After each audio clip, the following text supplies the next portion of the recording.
Tonight on the Black Channel, they have millions of subscribers, billions of dollars, and they're coming for your children. The Black Channel is live.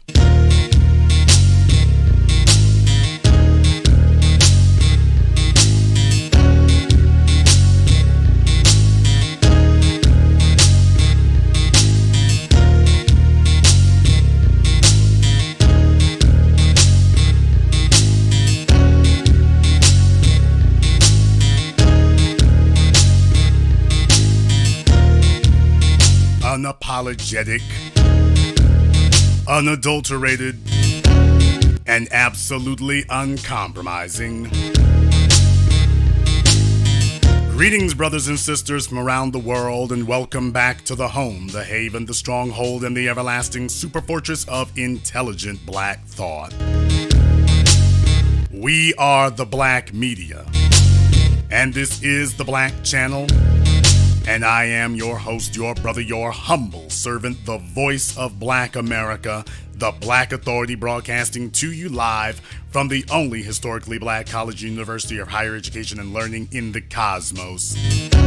You are, of course, welcome to join us. And on tonight's program, I don't know if this program will stay up. I don't know if that will happen because we're going to be touching on a very sensitive subject here that people do not want us to discuss and talk about. For those of you who have children, and I don't have children, but for those of you who do have children, this is probably the scariest, most frightening time in history because you have entered a point in history that they are targeting your children in the most sophisticated manner possible. They are seeking to interrupt and intercept your children in places where they can get them off by themselves. And they've chosen two avenues, private and public. In the private sector, they've chosen the media. So if your children have a cell phone, TV, movies, streaming service, the theater, anywhere and everywhere they could go, they're targeting them. The other is the public sector. And your schools have become indoctrination camps to groom your children to be susceptible to sexual advances from adults, calling it sex education. Let's talk about the private sector. In the private sector now, grooming your children is now in the purview of multi-billion-dollar multinational corporations. Disney, Comcast Universal, Amazon. Everybody is in on it. Everyone wants their piece of the action. Everyone's making their move. In particular, you have the Washington Post, which was purchased by mega billionaire Jeff Bezos. And the Washington Post, he bought it specifically so that he could own a premier newspaper and disseminate his worldview to everyone else as being legitimate news, when in reality it's just his opinion about things. And some people's opinions are absolutely repugnant. Case in point, I saw this from the Washington Post. Just when you thought that defending things like slave play was the absolute worst thing that you can imagine, and I'm not going to say it's not the worst, but I will say they are trying real damn hard now. Folks, they're coming out of the closets. They're coming out of the shadows. Let me go ahead and show you right now what I'm going to do. And by the way, I'm going to put this as a link in the chat room. I'm going to put this as a link in the chat room here. Now, this is what they're doing over there at the Washington Post. I'm going to say to you right now, for tonight's program, you want to hold on to your stomachs. They'll be doing flip-flops. You're going to want to hold on to that. Sexual deviancy and degeneracy targeting children. Erasing this line between adults and children. So the children are no longer innocent nor defensible or defendable. What I'm going to do here, yes, I'm going to do it because I don't want anyone saying that this was taken out of context. I want to read this article to you by Peter Marks of the Washington Post. Downstate is a play about pedophiles, and it's also brilliant. Want to put that in the headline there. Bruce Norris's off-Broadway work is tough stuff, questioning how society treats those convicted of heinous acts. Now, these will be folks who will sit up here and tell you that if you don't say their pronouns, that you should lose your job or anything else. But now the targeting of children, take a look at the language that they use here. Dateline New York. These are the words from their article now. Take a deep breath and try to ruminate calmly on the position playwright Bruce Norris takes in his scintillating new play, Downstate, that the punishments inflicted on some pedophiles are so harsh and unrelenting as to be inhumane. That's the first paragraph of this article. First paragraph. It does not matter if you read anything else. I want you to understand that was the first sentence, first paragraph, right off the gate. Jeff Bezos. You see, you would need billions of dollars to protect yourself under these circumstances. You would need billions of dollars that you could just sink into this, where this paper would never have to make a profit ever again, because it couldn't. That's the reason why you need people so incredibly wealthy to own them, because otherwise boycotts would work. You can't boycott something like this when it's owned by somebody who has literally hundreds of billions of dollars in wealth. It can basically just sit there forever. But you heard him say that. This play explores that the punishments inflicted on some pedophiles are so harsh and unrelenting as to be inhumane. He goes on to say, are you still reading? It's almost impossible to broad brush the perspective at the heart of this impeccably acted drama without sounding as if one is advocating for some extraordinary level of consideration for individuals who have committed unspeakable crimes. And yet, Norris proposes a variation on this proposition at Off-Broadway's Playwrights' Horizons. He is questioning what degree of compassion should society fairly hold out to those who have served their time for sexual abuse, assault, or rape. Now, you saw in the headline, it said it's a play about pedophiles. But down in the article, you see he changes that to sexual abuse, assault, or rape, without saying who it's against. So I want you to understand you are dealing with hardcore propagandists here. Hardcore. Understand that. The article goes on to say, Downstate, directed with exceptional astuteness by Pam McKinnon, so we got our females involved, seizes on our reflexive response to these crimes and shifts our emotional focus to the perpetrators. Living together in a group home in downstate Illinois, their movements monitored electronically and their windows broken by irate vandals, 4 men of diverse age and backgrounds eke out marginal existences in menial jobs and managed routines. The house is like an island whose shores are washed with waves of contempt. Any protest or request is treated by their harried caseworker, Ivy, played with brittle cynicism by Susanna Guzman, as that of a passenger in steerage daring to ask for a clean blanket. You can see the 4 men at the table, and you can see the racial makeup And I wanted to put that out there too, by the way. You can see the four men at the table, and then you can see the racial makeup. Propaganda? Anyone? By the way, one more point. Take a look at the racial makeup at that table.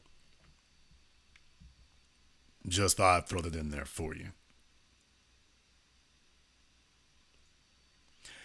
The article goes on to say Norris, who won a Pulitzer Prize for Clyburn Park, a bracingly funny play about race and gentrification, inspired by A Raisin in the Sun, goes here for another societal jugular, and its provocative efforts result in one of the best theater evenings of the year.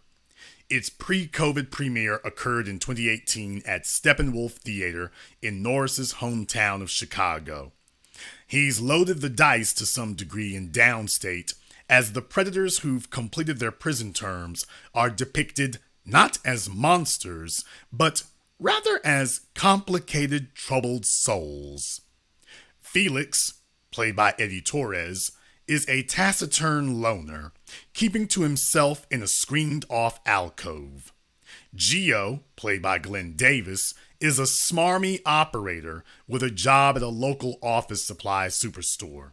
D, K. Todd Friedman, is a clear-headed ex-stage performer who is fiercely protective of the oldest resident, wheelchair-bound Fred, played by Francis Guinan, a one-time piano teacher of serene disposition. Boy, this all sounds rather benign, doesn't it? Couldn't help but notice it all sounds rather benign. Couldn't help but notice that. By the way, in case you all were wondering, because they say this in the article here, in case you all were wondering, let me make sure about one more thing here. In case you were wondering, because this is something that I want to make sure is put into its proper perspective here before it gets too far along. You heard them making a statement here earlier about these folks here and who is involved and what inspired him. You heard him mention A Raisin in the Sun. You heard them mention that. Well, I just thought that it would only be appropriate if we were to take a moment here and see the guy who made it. This is Mr. Bruce Norris. This is Mr. Bruce Norris, who you heard him say that he got a Pulitzer Prize for Clyburn Park, a bracingly funny play about race and gentrification, inspired by A Raisin in the Sun. By the way, this is Mr. Bruce Norris. So now that they made this reference to A Raisin in the Sun, just wanted to have a moment here for you to see, by the way, who is Mr. Bruce Norris? Well, there's Mr. Norris, in case you were wondering. Just thought Mr. Inspired by A Raisin in the Sun. Just wanted to have a chance there to check that out. So, all right. They go on to say in the article here, there's no sweeping under the threadbare rug in Downstate of the heinous offenses for which the men have been severely punished. We learn about what each of them has done, and we are, in effect, asked to judge for ourselves what magnitude of ongoing torment each deserves. Now, isn't that interesting? Because when it comes to your political views, when it comes to your views on LGBT, would the Washington Post be telling you that we make a play called Upstate? It's about LGBT deviancy and it's brilliant? Or would they be saying that this is something that shouldn't be on a play, shouldn't be seen, nobody should be talking about it, you shouldn't be allowed to see it, you should lose your job? What would they be saying then? Would they be saying that everybody needs to check this out and come to your own opinion, come to your own conclusion? Or would they be saying, well, we're going to tell you what you should think? No, you don't need to think this over. Just thought I'd ask you that question. But that's what he says. We learn about what each of them has done, they said, and we are, in effect, asked to judge for ourselves what magnitude of ongoing torment each deserves. It develops here as an agonizing moral question, one that our retributive correctional culture would rather not have to debate. And it is made even thornier by the drama's most disagreeable character, a victim of Fred's, now grown up and portrayed all too irritatingly well by Tim Hopper. Now, I want to brace you for this part, because what you just read was not a typo. They said here, he speaks very sympathetically about the pedophiles. But they say that the most disagreeable character in this play is one of the victims, who was a child who was molested by, I think it's the white dude, Francis. He's now grown up, and they're saying that this kid who was molested, who's now grown up, he's the most irritating character in the play. So he's already groomed this and framed this, that the pedophiles should be given sympathy and the victims are irritating. They go on to say here that Hopper's Andy, so the young kid who is now grown up, his name is Andy, and he was a victim of the wheelchair-bound one named Fred. So the guy you see in the wheelchair, that's Fred. One of his victims is now grown. And according to the Washington Post, he's irritating. He's come to confront Fred. Let's see what the article says. Hopper's Andy. Andy arrives at the home with his misguidedly encouraging wife, M, played by Sally Murphy, to confront Fred. Take a look at how they're framing this. Andy arrives at the home with his misguidedly encouraging wife, M, to confront Fred. The playwright cannot hide his scorn for Andy, who has made a successful life for himself as a Chicago finance guy and now seems intent on some kind of purging reunion with the man who molested him as a child on a piano bench. The meeting seems to be part of Andy's therapy, which downstate implies may be advisable, but at this point also suggests that it is an indulgent marinating in self-pity.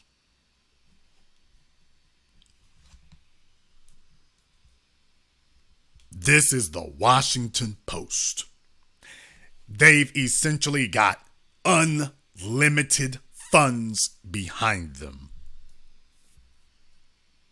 backed by essentially the largest corporation on the planet and the second richest man on the planet.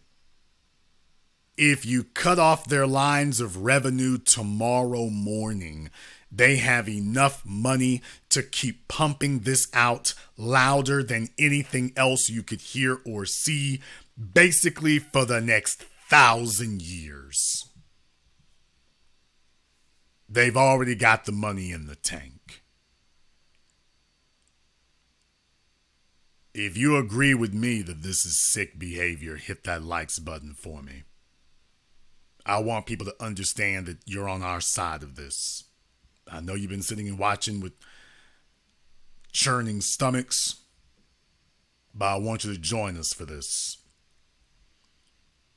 The article goes on to say, we are meant to note the chasm in Andy and Fred's circumstances and the perhaps overlong gestation of Andy's desire for that suspect experience, closure. Fred's loss of mobility came about after he was set upon and beaten brutally in prison. Context is all, for as Andy stumbles through a recitation of his psychic pain and suffering, we have the physical evidence of the price that Fred has already paid. Norris's juxtaposition in this regard feels cheap. There was a way, I think, to acknowledge the damage that's been done to Andy without judgmentally minimizing it. So even the author has to conclude that this brilliant play about pedophiles cheapens and minimizes the victims. That's the kind of author of this play you have. They go on to say, some theater goers no doubt will resent that Norris chose to illuminate this delicate subject in a nuanced way that doesn't jibe with their own undiluted revulsion. Folks, you gotta watch out when somebody is using a bunch of non-layman terms. And this is coming from Jason Black, an individual with a rather expansive vocabulary, but take a look at this. He's using terms that don't clearly point out or state what's going on here. Some theater goers, didn't say some watchers, no doubt will resent that Norris chose to illuminate this delicate subject in a nuanced way that doesn't jibe with their own undiluted revulsion. Take a look at how many uncommon words they put into one sentence.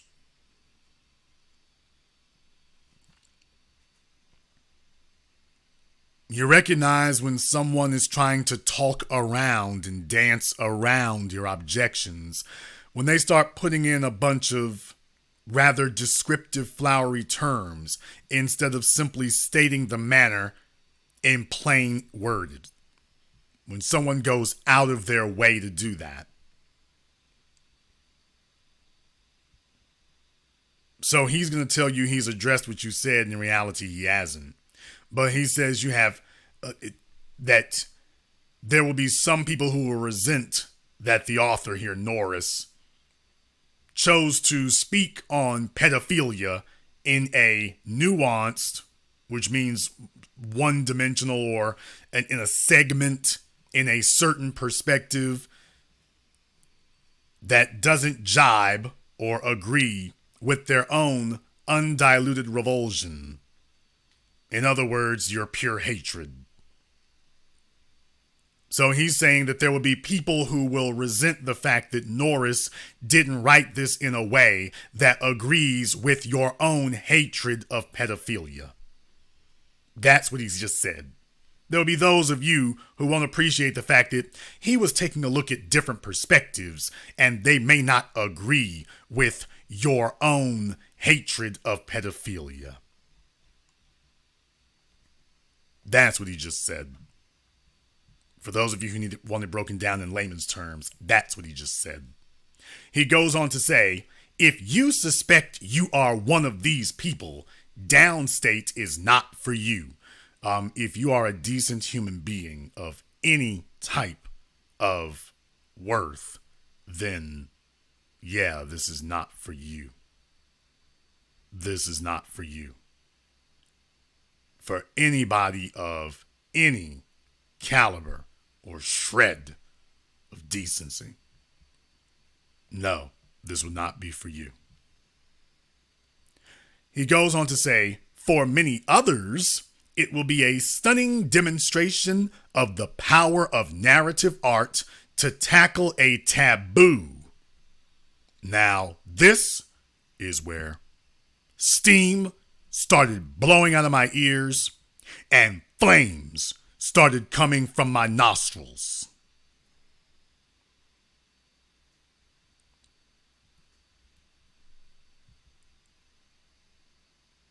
That's my point.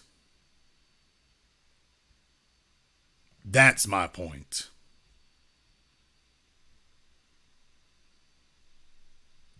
I want you to understand that. Taboo. Taboo. taboo? You know, I've seen this kind of talk in the porn business. I've seen this kind of talk in the porn business. We're not talking about interracial dating here. We're talking about pedophilia. He's talking about a taboo. Now, when you look up the word taboo, yes, we're going to go there. When you look up the word taboo in Merriam-Webster's dictionary, taboo as an adjective, banned on grounds of morality or taste. That's the first definition. You notice it doesn't say criminality. It says banned on the grounds of morality or taste. So the Mann Act was a law passed against a taboo. You don't want white women laying up with black men, so you consider this to be taboo. Is everybody here adult and consenting and everything else? Well, yes, it's no different from what you do with your woman. Yeah, but that guy shouldn't be allowed to do this with women like mine. So that's a taboo, is when you start making these, if you will, nuances. That's what a taboo is. Secondary definition of taboo as an adjective: banned as constituting a risk. The second definition of that was the sub-definition under definition 1. Second definition of taboo is an adjective: forbidden to profane use or contact because of what are held to be dangerous supernatural powers. So for those of you who know about taboo, they mean like voodoo. Now, taboo as a noun. Definition number 1. A prohibition imposed by social custom or as a protective measure. Subdefinition under definition number 1. Something that is not acceptable to say, mention, or do. Something that is taboo. Definition number 2 under noun. A prohibition against touching, saying, or doing something for fear of immediate harm from a supernatural force. Number 3 definition of taboo is a noun: belief in taboos. Notice, didn't say anything about criminality yet. So in other words, the taboo is a violation of opinion. Taboo is a violation of opinion. Not a violation of law or objective moral fact. Taboo simply means a violation of opinion, that you are in violation of another person or group of people's opinion. That is what taboo means. Now, going down to the definition of taboo as a verb. Number 1, to set apart as taboo, especially by marking with a ritualistic symbol. Number 2, to avoid or ban as taboo. So I went through all that so you all understand that this scum-sucking writer for Jeff Bezos, this mouthpiece for Jeff Bezos, is telling you that pedophilia is a taboo.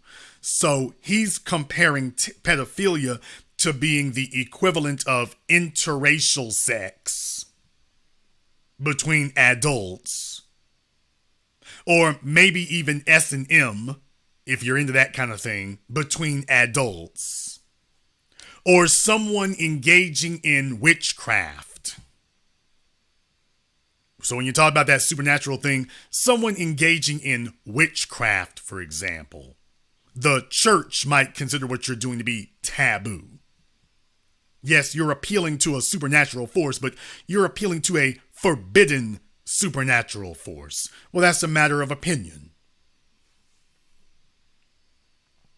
But this is the Washington Post. And I wanted to make sure you understood this in no uncertain terms. That he says that for most people, if you're some of the people who you have a hatred of pedophiles and that you wouldn't watch this to begin with, well, this isn't for you. But for many others, it will be a stunning demonstration of the power of narrative art to tackle a taboo, to compel us to look at a controversial topic from novel perspectives. So you see here in one paragraph, he's alluded to nuance twice. Remember I told you what a nuance was, is a specific niche perspective, a certain aspect or perspective. He's come right back to it to say, well, this is a novel perspective, so he's referencing nuance again. Twice in one paragraph. That's what a person does when they are attempting to defend the indefensible. When something is easily defended, you speak it in plain English. When something can't be defended, you use a bunch of vague generalities and special terms for the purposes of evading analysis. He goes on to say, it's been the job of drama to accomplish this since the days of Henrik Ibsen, who in plays such as A Doll's House and Ghosts, executed headlong dives into issues that splintered the foundations of conventional wisdom. Ibsen gave us, for instance, the now classic tale of a 19th century housewife. Now look at the example he gives. A 19th century housewife suffocating under the alienating control of a domineering husband, and another about a Norwegian household thrown into turmoil by venereal disease. He's comparing those consensual acts between adults, he's comparing that to pedophilia.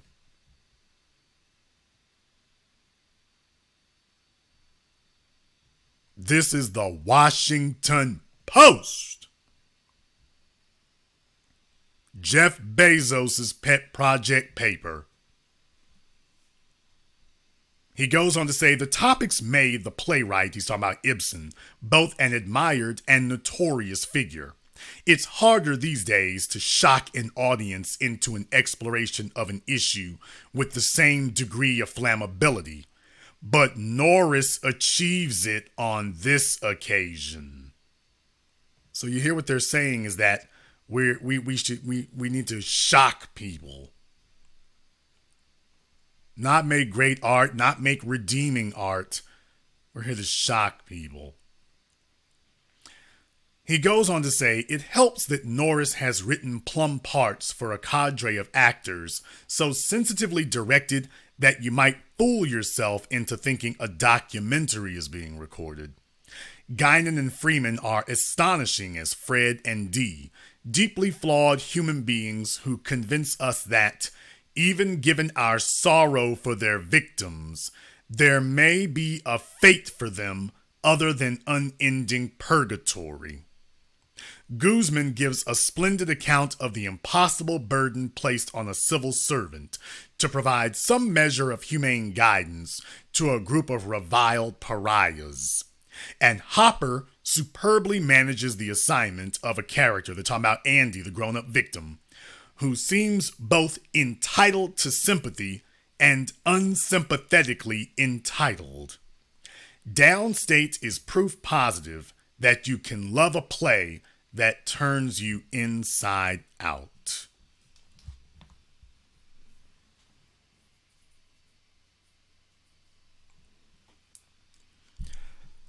This article was posted on Twitter by the Washington Post. No age restriction, no warning. Anybody from the age of 4 to 400 can come right across it. And the Washington Post is right there. And I want you to understand exactly how that is. I want you to understand exactly how that is. You see, you need billions of dollars to protect yourself. When you do things like this, you need billions of dollars to protect yourself so that you can weather the storm. You need billions of dollars to put this out on a regular basis, to put this kind of thing out on a regular basis, because there will be a backlash.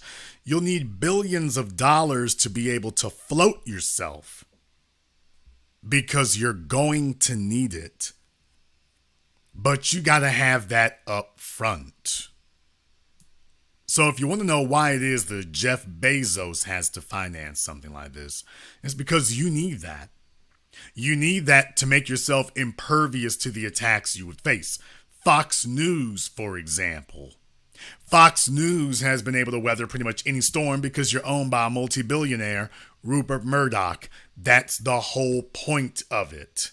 The whole point is they know full well you can't survive something like this unless you have a lot of backing, because you're going to get hit.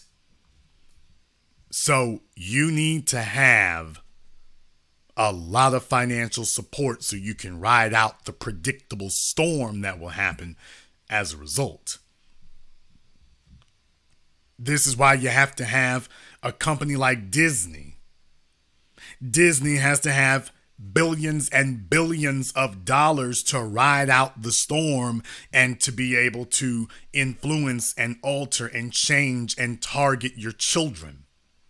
So that even if you go on a full frontal assault, even if you get legislation going against them, they're going to be standing, seemingly, for a long time.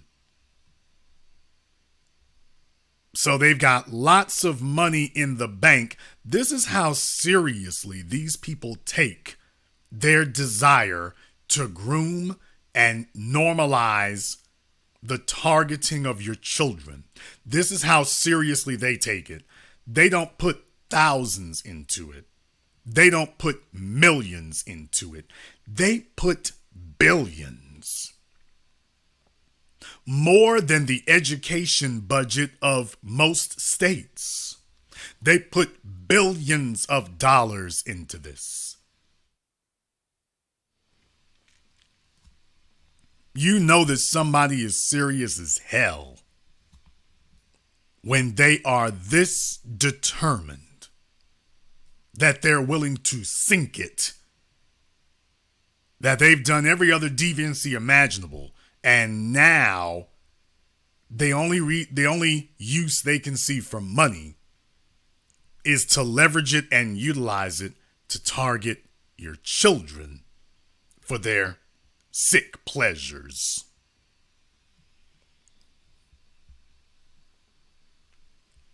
I'd like to tell you that Jeff Bezos and the Washington Post are alone. I'd like to tell you that they are by themselves. I'd like to tell you that, but that would be a lie, because they're not.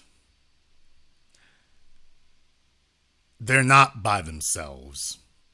Pretty much every major corporation in media now is a part of it. All of them are out there saying that you need to allow them in the media, that they need to be allowed to initiate a sexual conversation with your children. 6 years old, 5 years old, 4 years old. Jeff Bezos and MSNBC, separate corporations yet fellow travelers, and they advocate that they should be allowed to approach your children, elementary and preschool, that they, as grown adult males and females, need to be allowed to approach your children and discuss sexual habits with them.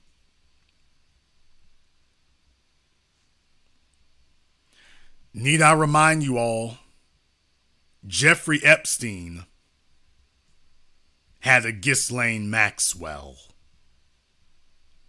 So before you go telling yourself that this is some cabal of men, just understand they've got men and women both equally interested in targeting your children. Remember who the number one abusers of children are. It's not men. So if you tell yourself, well, don't worry, there's some women in the room, they're all nurturing beings, you better get the hell out of here. Carolyn Bryant is your proof of that. They are determined to target your children, and they are putting billions of dollars behind it. And it is a movement now. It's a movement. Nickelodeon, Disney, Warner Brothers, Turner, Amazon, Netflix, Cuties. Netflix, Cuties. Anybody remember that?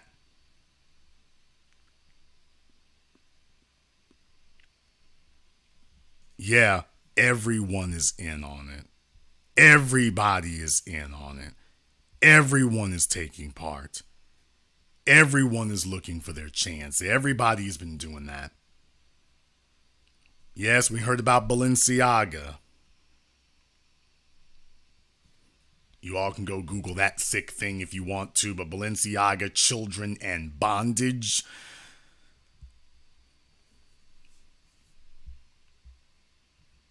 They're no longer even being coy anymore. They're no longer using code language. They're no longer using code speak. They're not using code words anymore.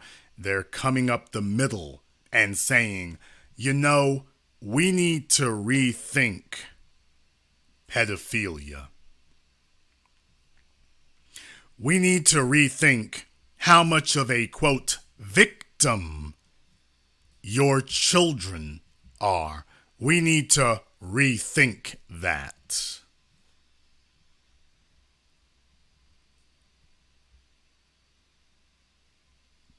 And when you take a look at the colors and racial makeup on your screen here,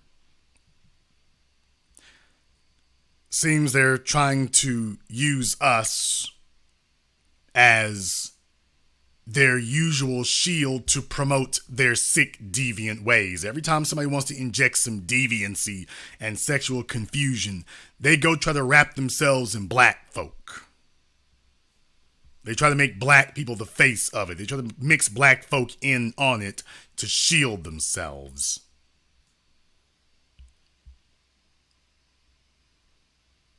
I want you to be aware of that.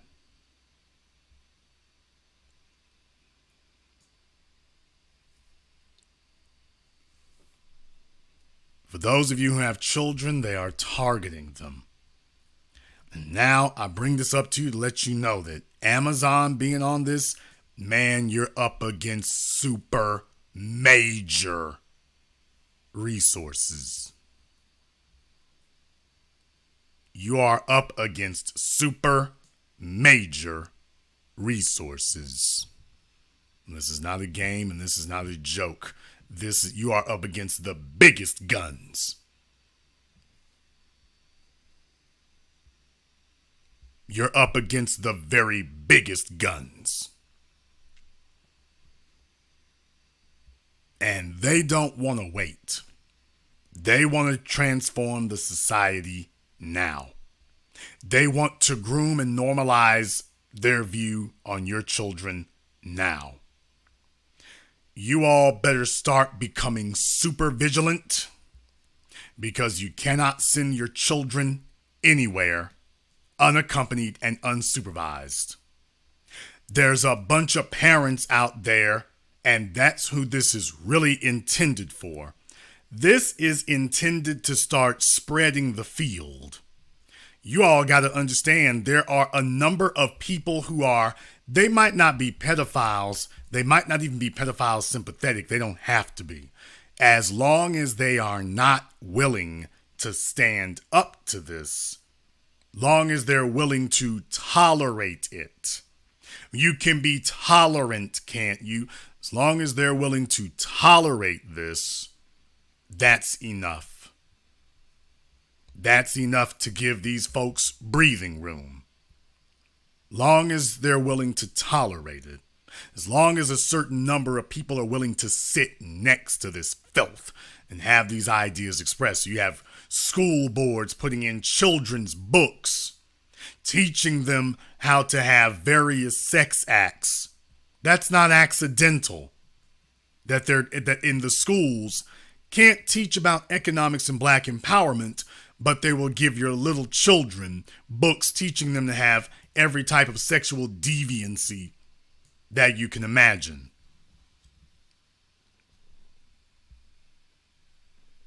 Even in many so-called Bible Belt school districts, they've been completely infiltrated. Without folks asking, where did these candidates come from? Who gave them the money? Who the hell are you? There are a number of your fellow parents out there who do not care who puts hands on their children. Yes, I said it. And you all know I'm telling the truth. And I'm not talking about from housing projects or the usual stereotypical enclaves. I'm talking about in your suburbs. I'm talking about doctors, lawyers, especially these psychologists. Psychologists will rationalize any idiocy to themselves. As a matter of fact, it's the psychologists that this came from. There has been a never-ending, nonstop campaign by the American Psychological Association to sit up here and normalize pedophilia as a sexual orientation. So that's why for the last 40 years, there's been this steady drumbeat to be, quote, tolerant of sexual orientations, and that there can be many types of orientations. That's why they strung out those letters. It used to just be you were gay and that was it. But they realized you can't get here from gay. You've got to start adding nuances. You have to start adding speciation to it. So it has to be LGBTQIA plus, and without asking what that plus is. So you get this string that tells you that there's more than one sexual orientation, but by definition, sex can only happen between at least two individuals. What are all, and there are only two sexual genitalia designations. There's not more than that. There's only two. Don't let the psyched out wackos tell you there's more than that. No, there isn't. There's only two. So what other type of sex are you trying to have? And what they're telling you is, oh, you can be sexually attracted to anything. Understand something. When they got that LGBTQIA, there are only three that are missing now. Just three. Bestiality, incest, and pedophilia. Those are the only three that are now missing. I want you all to understand that. We've covered every subcategory of pornography possible with the sole exception of those three.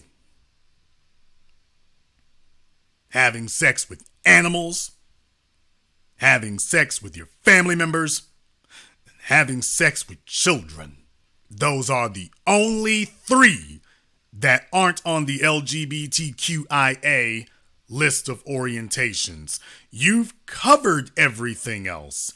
Everything except those last three.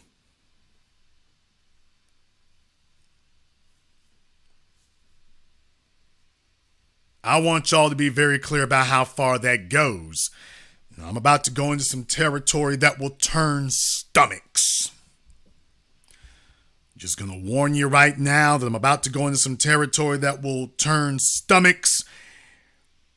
However, in my duties as the voice of the black media, it is incumbent on me to make sure that this is fully explained. Imagine, if you will, an R. Kelly. How do you get to that? Maybe you get to that with a child raised in a sexualized environment, maybe raised with their mother rubbing herself on the child, as you can see on my Twitter page. I won't show it here. Well, on my Twitter page. And you see this over and over again. And over time, they've gotten used to that. So I'm discussing now grooming in the home. Imagine a daughter being groomed by her father to be the perfect little wife.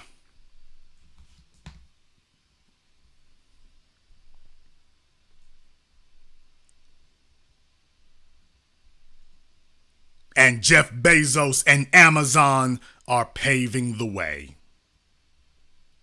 Now, I told you all for years and years, I put the psychological pieces together with Jerry Sandusky. Jerry Sandusky, it was very clear to me that he didn't choose these black children out of nowhere. He knew how to hit their mothers and to get them to turn the children over to him. But I suggest to you that the home environment is what prepared them. So, in the chat room, you're correct, Woody Allen. We can go down the list. So now we are democratizing grooming. We're democratizing grooming now. Because you see, in order to make your children susceptible to the random adult who might want to do something with them, you've got to start cultivating people in society to start the preparation work themselves on their own children. So there will be a certain number of folks who will.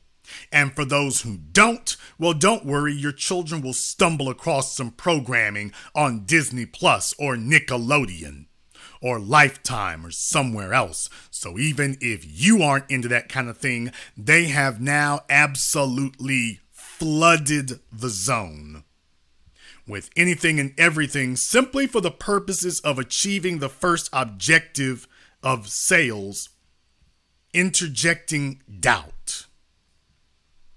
I don't have to convince you, but the first step to convincing somebody is planting seeds of doubt, planting questions in their heads. Even if you don't close the deal, get them to start planting questions. Get them to start doubting things. Get them to start asking themselves, well, maybe it's possible, it could be, maybe that's me.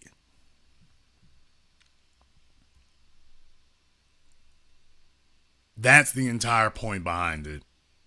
To get you to start saying, well, maybe that's me.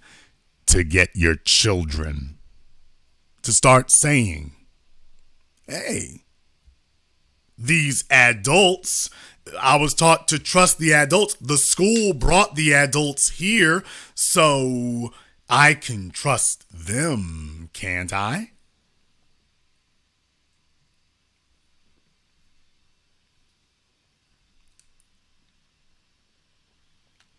So they show your children the teacher, they show your children the librarian. Whoever thought that the deadliest, most dangerous individual at a school now would be the school librarian? So they have the children, they tell them trust the teacher, trust the nurse, trust the principal. And now these entities have brought in something else. I want you all to see what that says up there, and I want you to see the title on it. And above that, I want you to see the place publishing this, the Washington Post.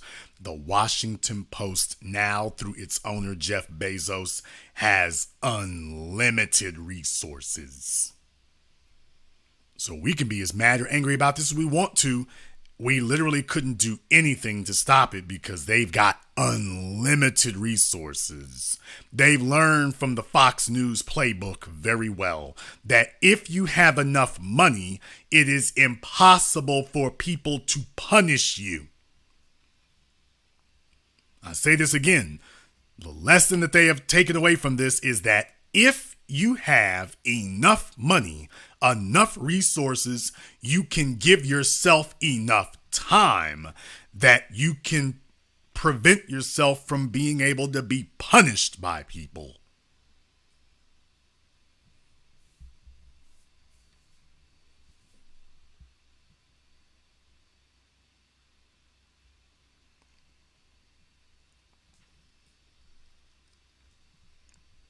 For those of you who are parents, I want you to understand they are targeting your children. They spent decades laying the groundwork, but now they're going for it. And as far as they're concerned, even if this incursion doesn't work, they'll do it now, they'll back off for a few years, and then they'll come back again. Like a battering ram. Hits the door once. If that doesn't work, back it on up a little bit further.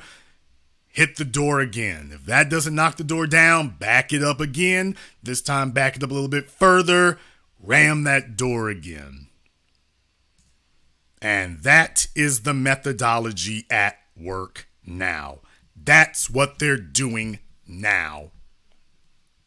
And just like I've spent the better part of the last 15 years preparing you and the children for this event, they've spent the last 40, 50 years preparing to come for you.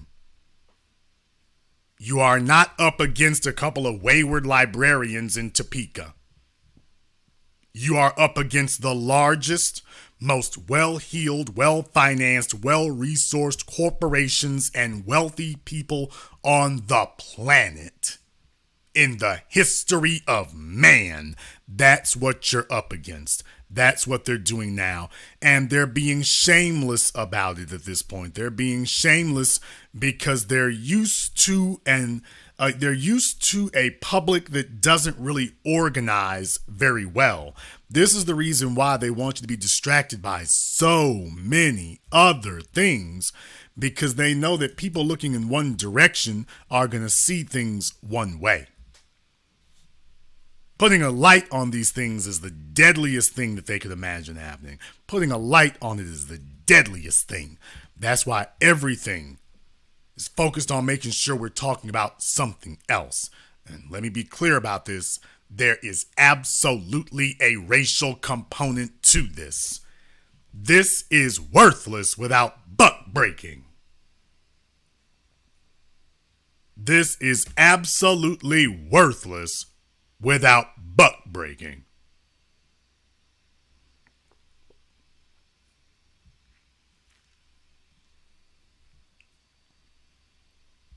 Let me be very clear. Targeting black children is going to be at the heart of this. That's why every time you turn around, Disney and these other networks, whenever it's time for them to start trying to forward their sexual agenda, they got black folk, black characters, black cartoons. That's why they keep doing this. They're telling you who they're targeting. They're telling you what they're really after. They're showing you what they really want. They're showing it to you now. Now we can drop the code words and the code speak. Jeff Bezos lets the writers know, don't worry, you got a job here for life. You'll be protected. You'll be safe. Don't worry, I got you.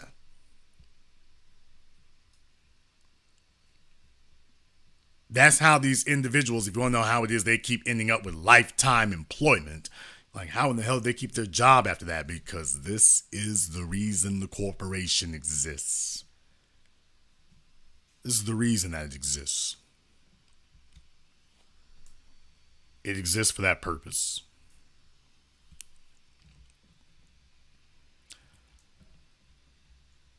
We're going to take a very brief commercial.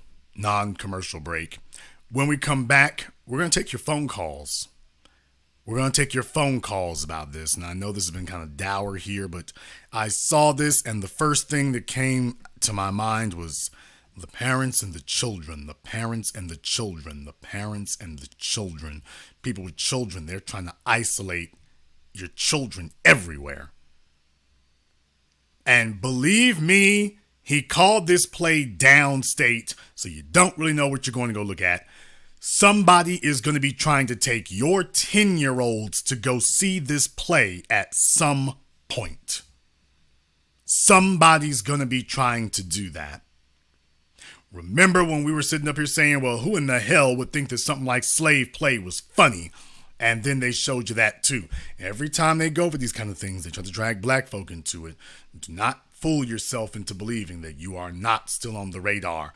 Somebody wants to take your children to go see this play at some point. That's what they're going to be saying. But we're going to go ahead and take a very brief commercial, non-commercial break. I want to thank everyone who has contributed to support tonight's program here on PayPal, CashApp, Super Chat. Big shout out in the Super Chat to Jerome M. We appreciate your support tonight, brother. Cult-like personality, Keith Weston, Mimi Looks, Mr. Baker, and everybody else. We're going to go ahead and take a very brief commercial, non-commercial break. This is The Black Channel. Girl, I am so tired of Twitter and TikTok. We need something just for us. Yeah, and I would post some 6 zeros, but they don't have a mobile app. That's a lie. 6 Zeros actually does have a mobile app. It's available on iOS and Android. That's your phone? Yeah. That is humongous. Anyway. 6 Zeros is where the Black community taps into unfiltered and authentic conversations on the topics we know and love. I gotta get out of here. But remember, don't just sign up. We know. Host.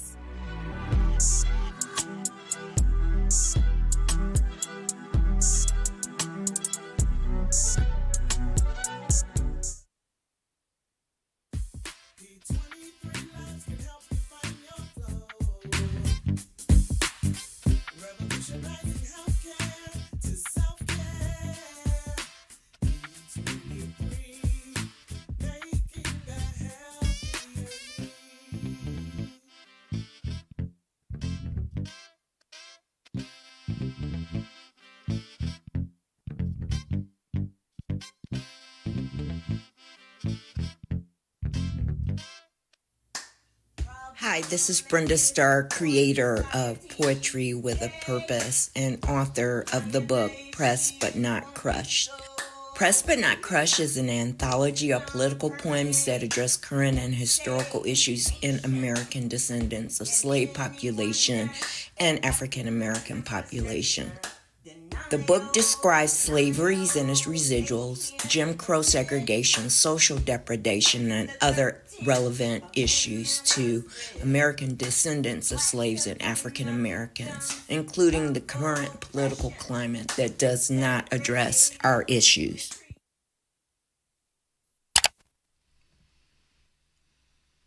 This is The Black Channel. I am your host, your brother, your humble servant, the Black Authority, and the telephone lines are now open. The number is 646-787-1933. That's 646-787-1933, your personal access code to the program that hopefully will be a haven for you all in this insane, toxically insane environment. Brother Neely Fuller has spent the better part of the last few decades warning us that this thing in particular and this thing in specific would be what they would target on. Sexual buck-breaking, sexual confusion. Dr. Francis Cress Welsing would later latch onto that as well and say, yes, this is the direction that they're going to go in with this. And sure enough, that's exactly what we're finding. But we're going to go ahead and open up the phone lines. The number is 646-787-1933. That's 646-787-1933. Let's go ahead and take some of your phone calls here. Let me get caller from area code 240. You're on live with the Black Channel. What's your name? Where you calling from? Hey, Jason. This is Mark from D.C. Mark from D.C. What's on your mind? Yeah, I just got a question. What do you say to people who their idea of raising kids is just let the kids be kids? What do you say to people who think that way?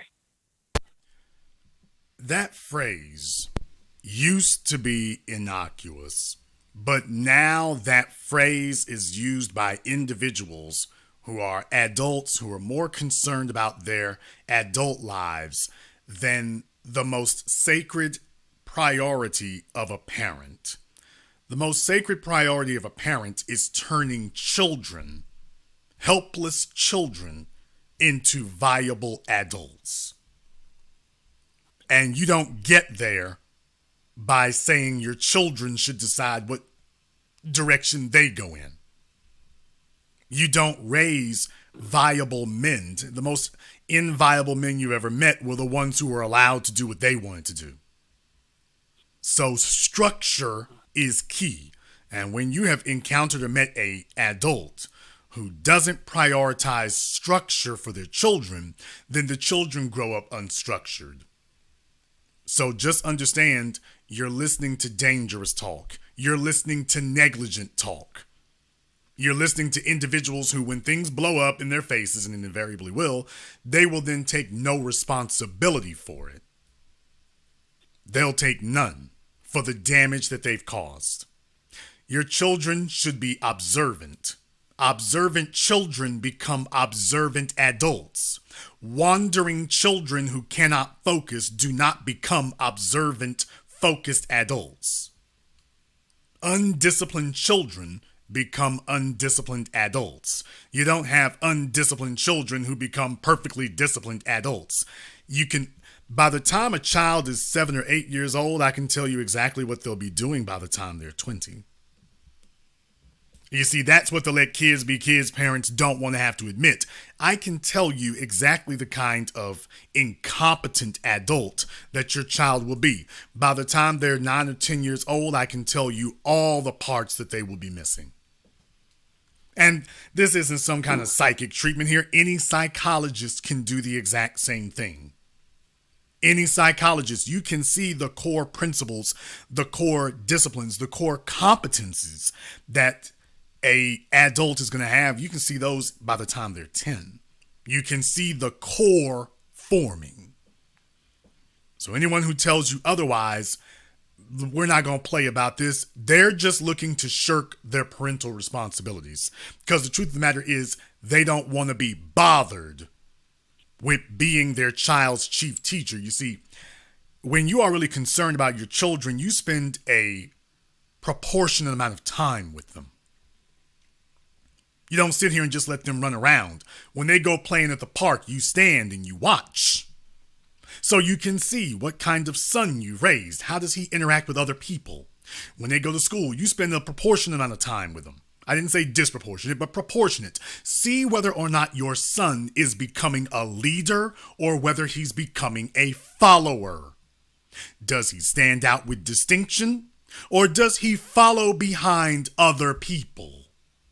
Does he determine and develop his own stances? And are those stances honorable, disciplined, constructive? Or is he just sitting here being groomed to be a mindless, feckless consumer? He can work a cell phone at 7. He can play video games at 8, or maybe he plays video games at 7 and the cell phone at 8. And he's not going to lead anything except sit in the back seat with a bunch of girls on their way to Best Buy to buy some video games. You can see this by the time they're children. So what do you do with people like that? You tell them, you can try to reword negligent all you want to, but it is what it is. Yes, sir, Jason. Thank you. B1. Thank you very much for giving us a call. Let me get caller from area code 404. You're on live with the Black Channel. What's your name? Where you calling from? Yes, this is Doug from Atlanta. Doug from Atlanta, what's on your mind? Like you said earlier, Jason, they've been doing this for decades. If I could talk to my 90s babies for a split second, using the example of Nickelodeon, Ren and Stimpy, Rocko's Modern Life. Ren and Stimpy doesn't need to be explained. Rocko's Modern Life has snuck sexual innuendos in a couple of episodes. Some of which were so blatant they had to either go back and edit out certain parts in the episodes or just completely take that episode off of the air altogether. This is nothing new. Not as blatant, but this is nothing new. You know, this is all kind of crazy to me because I remember Ren and Stimpy, but I didn't really watch it. I was an adult by then. But it was one of those things where I always found that to be this really weird, crazy thing. Because Ren and Stimpy's art reminded me of Ralph Bakshi's work. Now, for those of you who don't remember Ralph Bakshi, he did a film back in the 70s called Coonskin. He produced the original Lord of the Rings cartoon that had been done, I believe. Probably most famously, Mighty Mouse back in the early 90s when they brought Mighty Mouse back to CBS. Ralph Bakshi did that. So a number of different cartoon works he did. But here was the thing. Ralph Bakshi's thing was always cartoons with a very mature adult slant to them. He didn't really want to do cartoons like Disney. He wanted to do cartoons for adults. But he didn't really make a lot of distinction for separating that from children. He didn't really put a lot of effort into that. And when I saw Ren and Stimpy, that was the first thing that hit me is, wow, the artwork style is very reminiscent of Ralph Bakshi. I found the show unwatchable.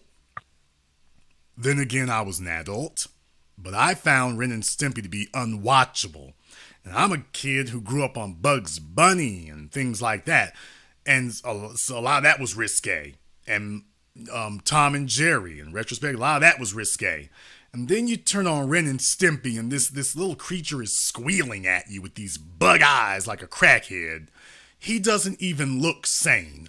Ren and Stimpy only have two emotional states, crazy and depressed. There wasn't anything smart. Slow down. There wasn't anything smart about them. Bugs Bunny was smart. Daffy was sarcastic but intelligent. Elmer Fudd was incompetent but ambitious. Wile E. Coyote was morally questionable but ingenious. You got to give him credit for persistence. You turn on Ren and Stimpy and you don't see anything like that. You just see insanity. And now your children have sat there watching insanity for 30 whole minutes. And then when you slip in some of the groomer stuff, God knows what's coming out of that room with your kids. I'll let you have the last word.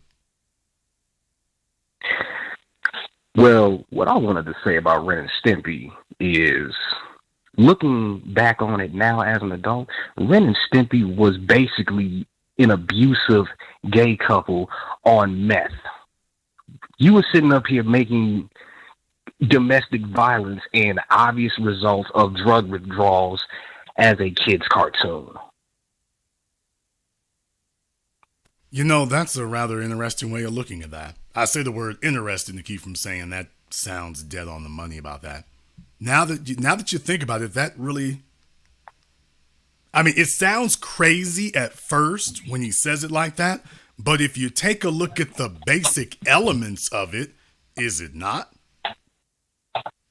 Hell, at this point right now, somebody in the chat room says same with Bert and Ernie, and after all these decades, you have folks trying to, now PBS is trying to say they were a gay couple. So, you know what? You're probably a hell of a lot closer. You would probably have to interrogate the guys who made Ren and Stimpy to get them to admit it. But with all the bare bones being in place, you're actually probably a lot closer. Because think about things like South Park. South Park, the guys who made that, remember, they were students at Columbine. Michael Moore interviewed them for Bowling for Columbine. And they were telling you, hey, the environment that we came from, we're not surprised about Klebold and Harris. Look at the environment that we came from. These are the folks getting TV deals to make the cartoons that your children are watching. And let's be very clear, the majority of South Park's audience is actually minors. It's not adults. It's actually minors. And it's not accidental. Thank you very much for giving us a call. Let me get call of Mary Code 646. You're on live with the Black Channel. What's your name? Where you calling from? This is Onan from Queens. Onan from Queens, what's on your mind? Okay, so starting off, I've told you before, but I will say it again. I do identify as bisexual. And I also used to be a supporter of the Black Lives Matter movement. And I bring that up because I dropped my support for the Black Lives Matter movement because I felt that the direction of the movement was going towards more benefiting the LGBTQIA community, right? And it was just piggybacking off of the social ills that Black people were facing, that the people that were a part of the movement really had no interest in protecting Black lives. And they were just going to use the Black community as a battering ram to get through initiatives and policies that were meant for them. And I just wanted to get your 2 cents on that. I mean, absolutely. That's been the whole thing. The white feminist movement, the illegal aliens, LGBT, everybody, none of them have a legitimate grievance. All of them have inconveniences, but none of them have a legitimate grievance. So since you don't have a legitimate grievance, the only thing you can really do is try to piggyback off of the only group with a legitimate grievance. So they always try to draw some parallel between us and them, because by definition, that's the only way you can make an argument for yourself.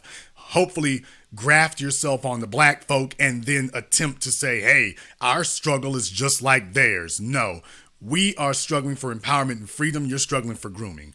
Different animals all together here. We ain't even doing the same thing, which is why it is so important that Black folk make it clear today that everybody else's agenda is separate from ours. We will no longer allow you to mention us, cloak yourself in it. You'll no longer be able to associate us with what you're after.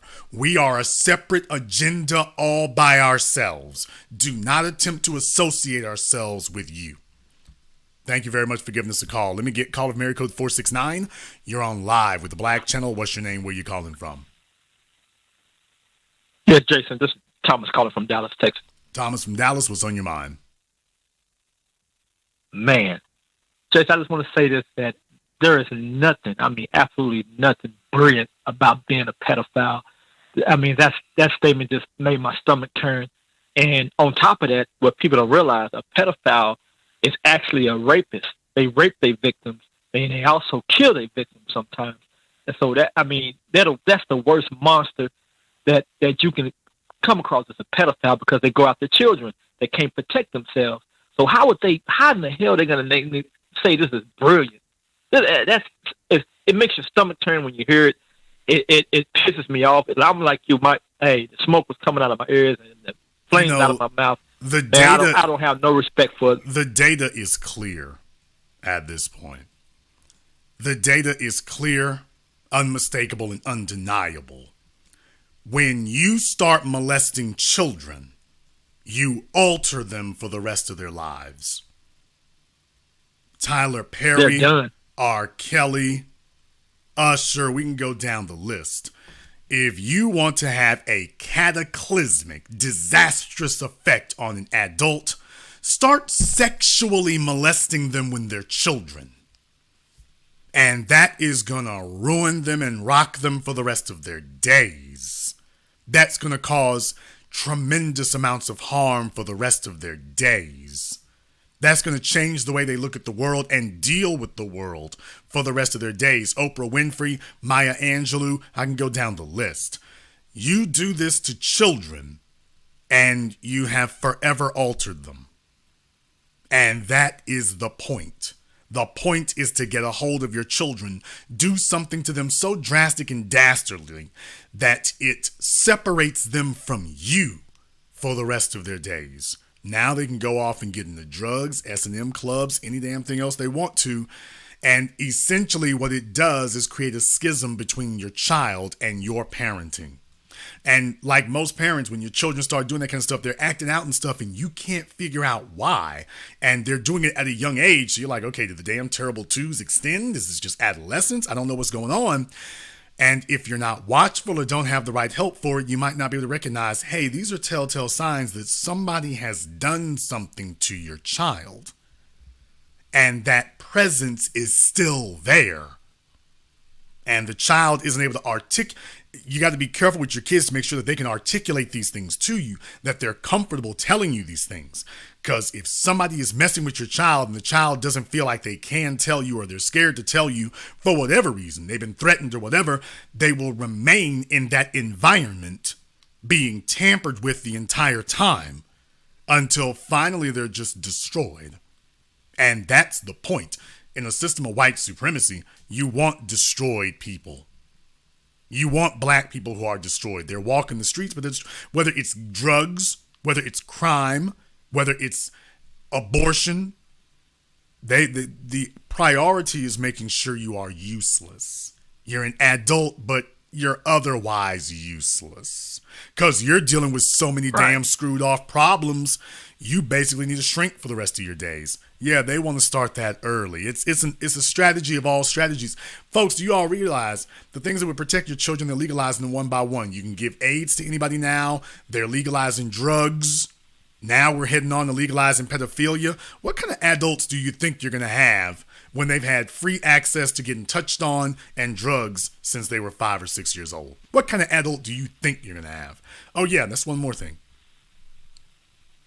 Since I mentioned that, in Colorado, when they first legalized marijuana and states that did medicinal marijuana, you all do know that there are doctors prescribing that for children, right? In lieu of antidepressants. You all do know that there are doctors out there giving those out as prescriptions, right? How many of you were aware of that? For those of you who didn't know, when you hear about medicinal marijuana, you've actually got doctors out there writing prescriptions for that for minors. Thank you very much for giving us a call. For those of you who did not know, anybody in the nursing field can tell you that. Anybody who works at a doctor's office in Colorado, Washington State, you all didn't know that? Oh, you all didn't know that medical marijuana could be given as a prescription to your high schoolers. You didn't know that. Yeah, in the chat room you said they help with seizures. How many of you were aware of that? Yeah, how many of you were aware of that? Yeah, a lot of you, we have to remind you of this because it's been so many years. And see, what they do is they associate it with folk like Snoop Dogg or whatever. So you're thinking of it as recreational. Oh, no. No, we've gone way beyond. No, not just for seizures, for anxiety. Not just for seizures, but for anxiety or depression. No, folks, it isn't just for seizures. No, I meant what I said. For, quote, anxiety or for, quote, depression. Oh, you didn't know that. You just thought it was for something you could actually see. You thought it was for something you could actually measure. Oh, no, not just for epileptic seizures. No, for anxiety and depression. I've seen it. I'm not telling you what somebody else told me. I'm telling you what I've seen them do. For anxiety and depression. Hell yeah. Absolutely. For anxiety. Tell me a teenager who doesn't have anxiety. Someone show me a teenager, someone between the ages of 12 and 19 who doesn't have quote unquote anxiety. Show me one who doesn't. So you're not helping them deal with teenagehood. You are trying to turn them into a patient. These folks are drug dealers with medical licenses. Jeff Bezos would approve of that too, I'm sure. Caller from area code Why 267, is you're on live with the available Black to Channel. call that is Okay, caller from area code 404, you're on live with the Black Channel. What's your name? Where you calling from? What's going on, Jason? It's Leroy from Atlanta. Leroy from Atlanta, what's on your mind? Man, I'm so glad you're hitting this topic. Couple of things, if you'll let me speak. LaToya Ravenel, a couple of years ago, worked for Disney, black chick, said she was sneaking LGBTQ in whatever, she an animation director though. Said she was sneaking that in wherever she could. Earlier today in Atlanta, I'm listening to the radio. I would get a guy name, but I don't want y'all to go listen to him because he actually, the part where you just tied in how they want to wrap this depraved behavior in blackness, this guy actually said that, well, since they just codified gay marriage, well, you know, they also did that for interracial marriage. Dude, don't be trying to equate something that is immutable, that you can't change. I don't care how many bleaching operations Sammy Sosa have, he's still black like you and me. So let's get this straight. They've been coming for the children, and they've been sneaking this stuff in. Those cartoons you said you watched growing up, I seen the same ones. I always wondered why on Flintstones when it came on, they show Fred in a dress and Barney, but they never really showed it in the cartoon. You know what I'm saying? It'll be like the lead-in, but they'll never show it because they was always trying to prep for this moment right here. And they come in with the same trash. And when they rap it in black, bruh, I mean, did Phil Knight just say Kyrie stepped over the line? They stepping over the line. Right here, this is where the line is. If you ain't going to fight for nothing else, fight for your children, bruh. Fight for your children. They got this plan. They got the nerve to call themselves minor attracted persons because pedophilia got a stain to it. Because it's filthy. That's why it's got a stain to it. Well, minor attracted person. It's a stain, period. Minor attracted person has a stain to it as well. The real thing is a society that will not protect its children is a society that does not deserve to survive. That's the bottom line. If you are a people who will not kill and die for your children to preserve and protect them, then you are a society that has crossed the Rubicon of existence and you no longer deserve to survive.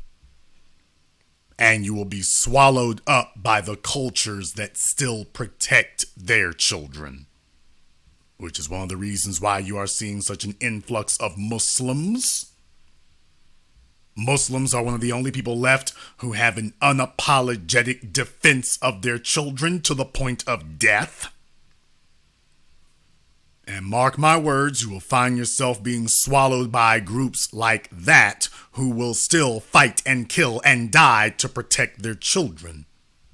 And won't allow some jackass to come tell them you should abort your kids because, well, you don't want to miss the new season on Netflix of your favorite show and it would get in your way of hanging out. Caller from area code 323, you're on live with the Black Channel. What's your name? Where you calling from? Hi, Jason. It's Felicia from Los Angeles. Felicia from Los Angeles, what's on your mind? I just want to thank you for this broadcast. I would consider it an emergency broadcast, but just a comment. We're older parents, my husband and I. I had my daughter later at 42.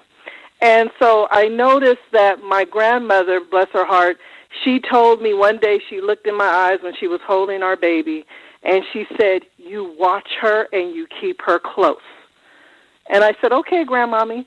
She says, "No, you watch her and keep her close."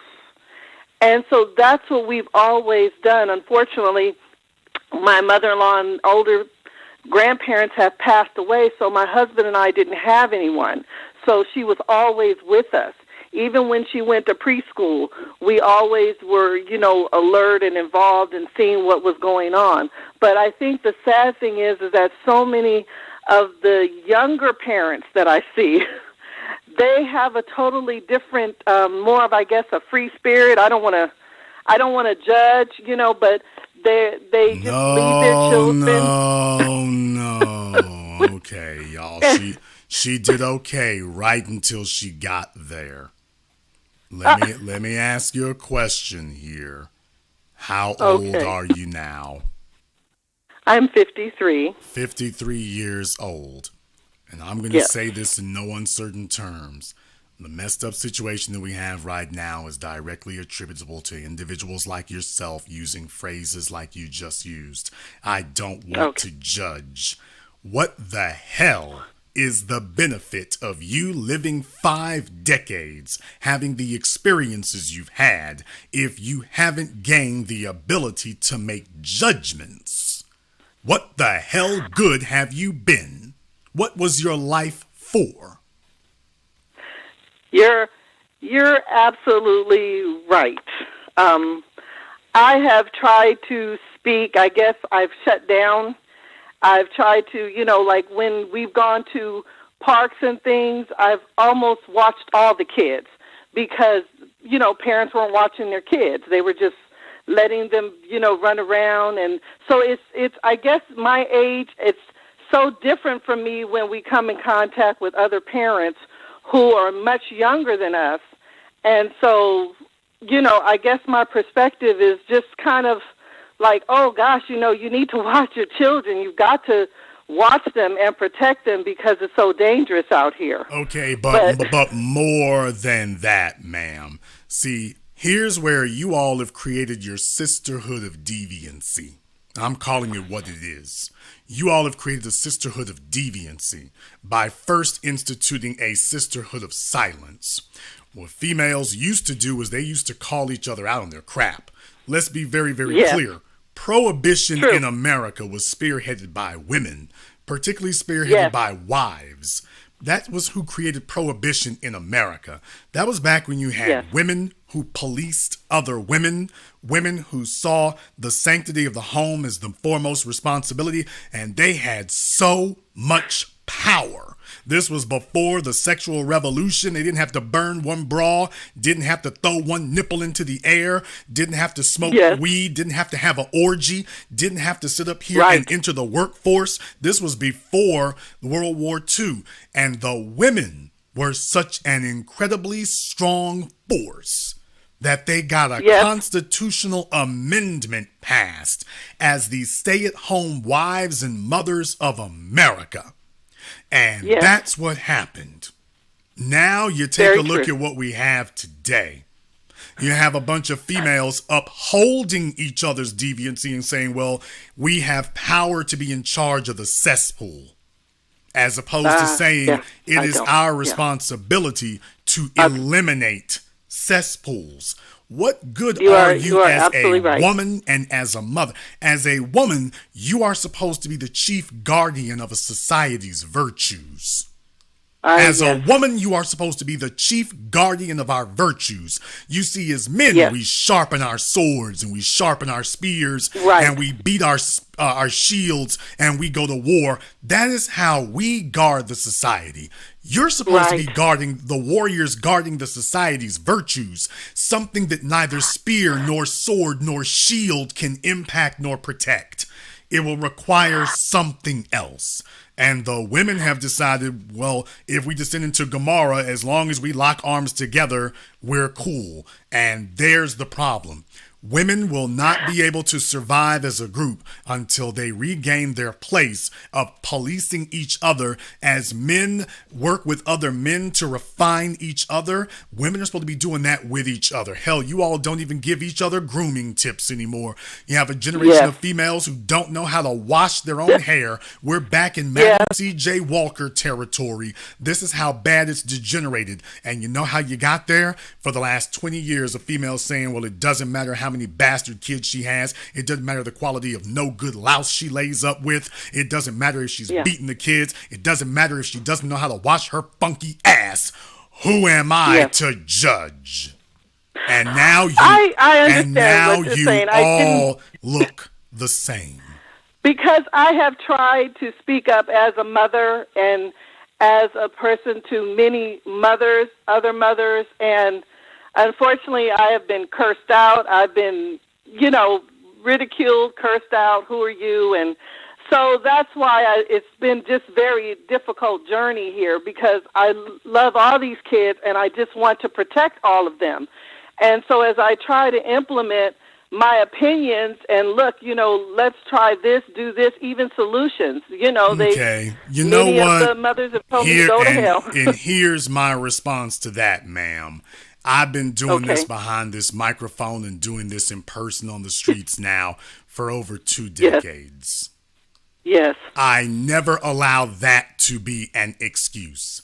The problem is that Don't women, give up. that excuse you're giving is the same crap you all always give. And to be in total candor, it has a white supremacist style nuance to it. Well, these other white folk, I've tried to tell them give up their racist ways, but they just tell me they won't listen. Okay, you're supposed to be exposing people. You're not supposed to say, well, they don't do this. Yeah. This is the same society. They're sitting on the same planet with the rest of us. So I've been going up against this much longer than you, and I've never stated people's obtuseness as being a defense or an excuse for me not continuing to do that. So once again, that's the excuse that the sisterhood uses.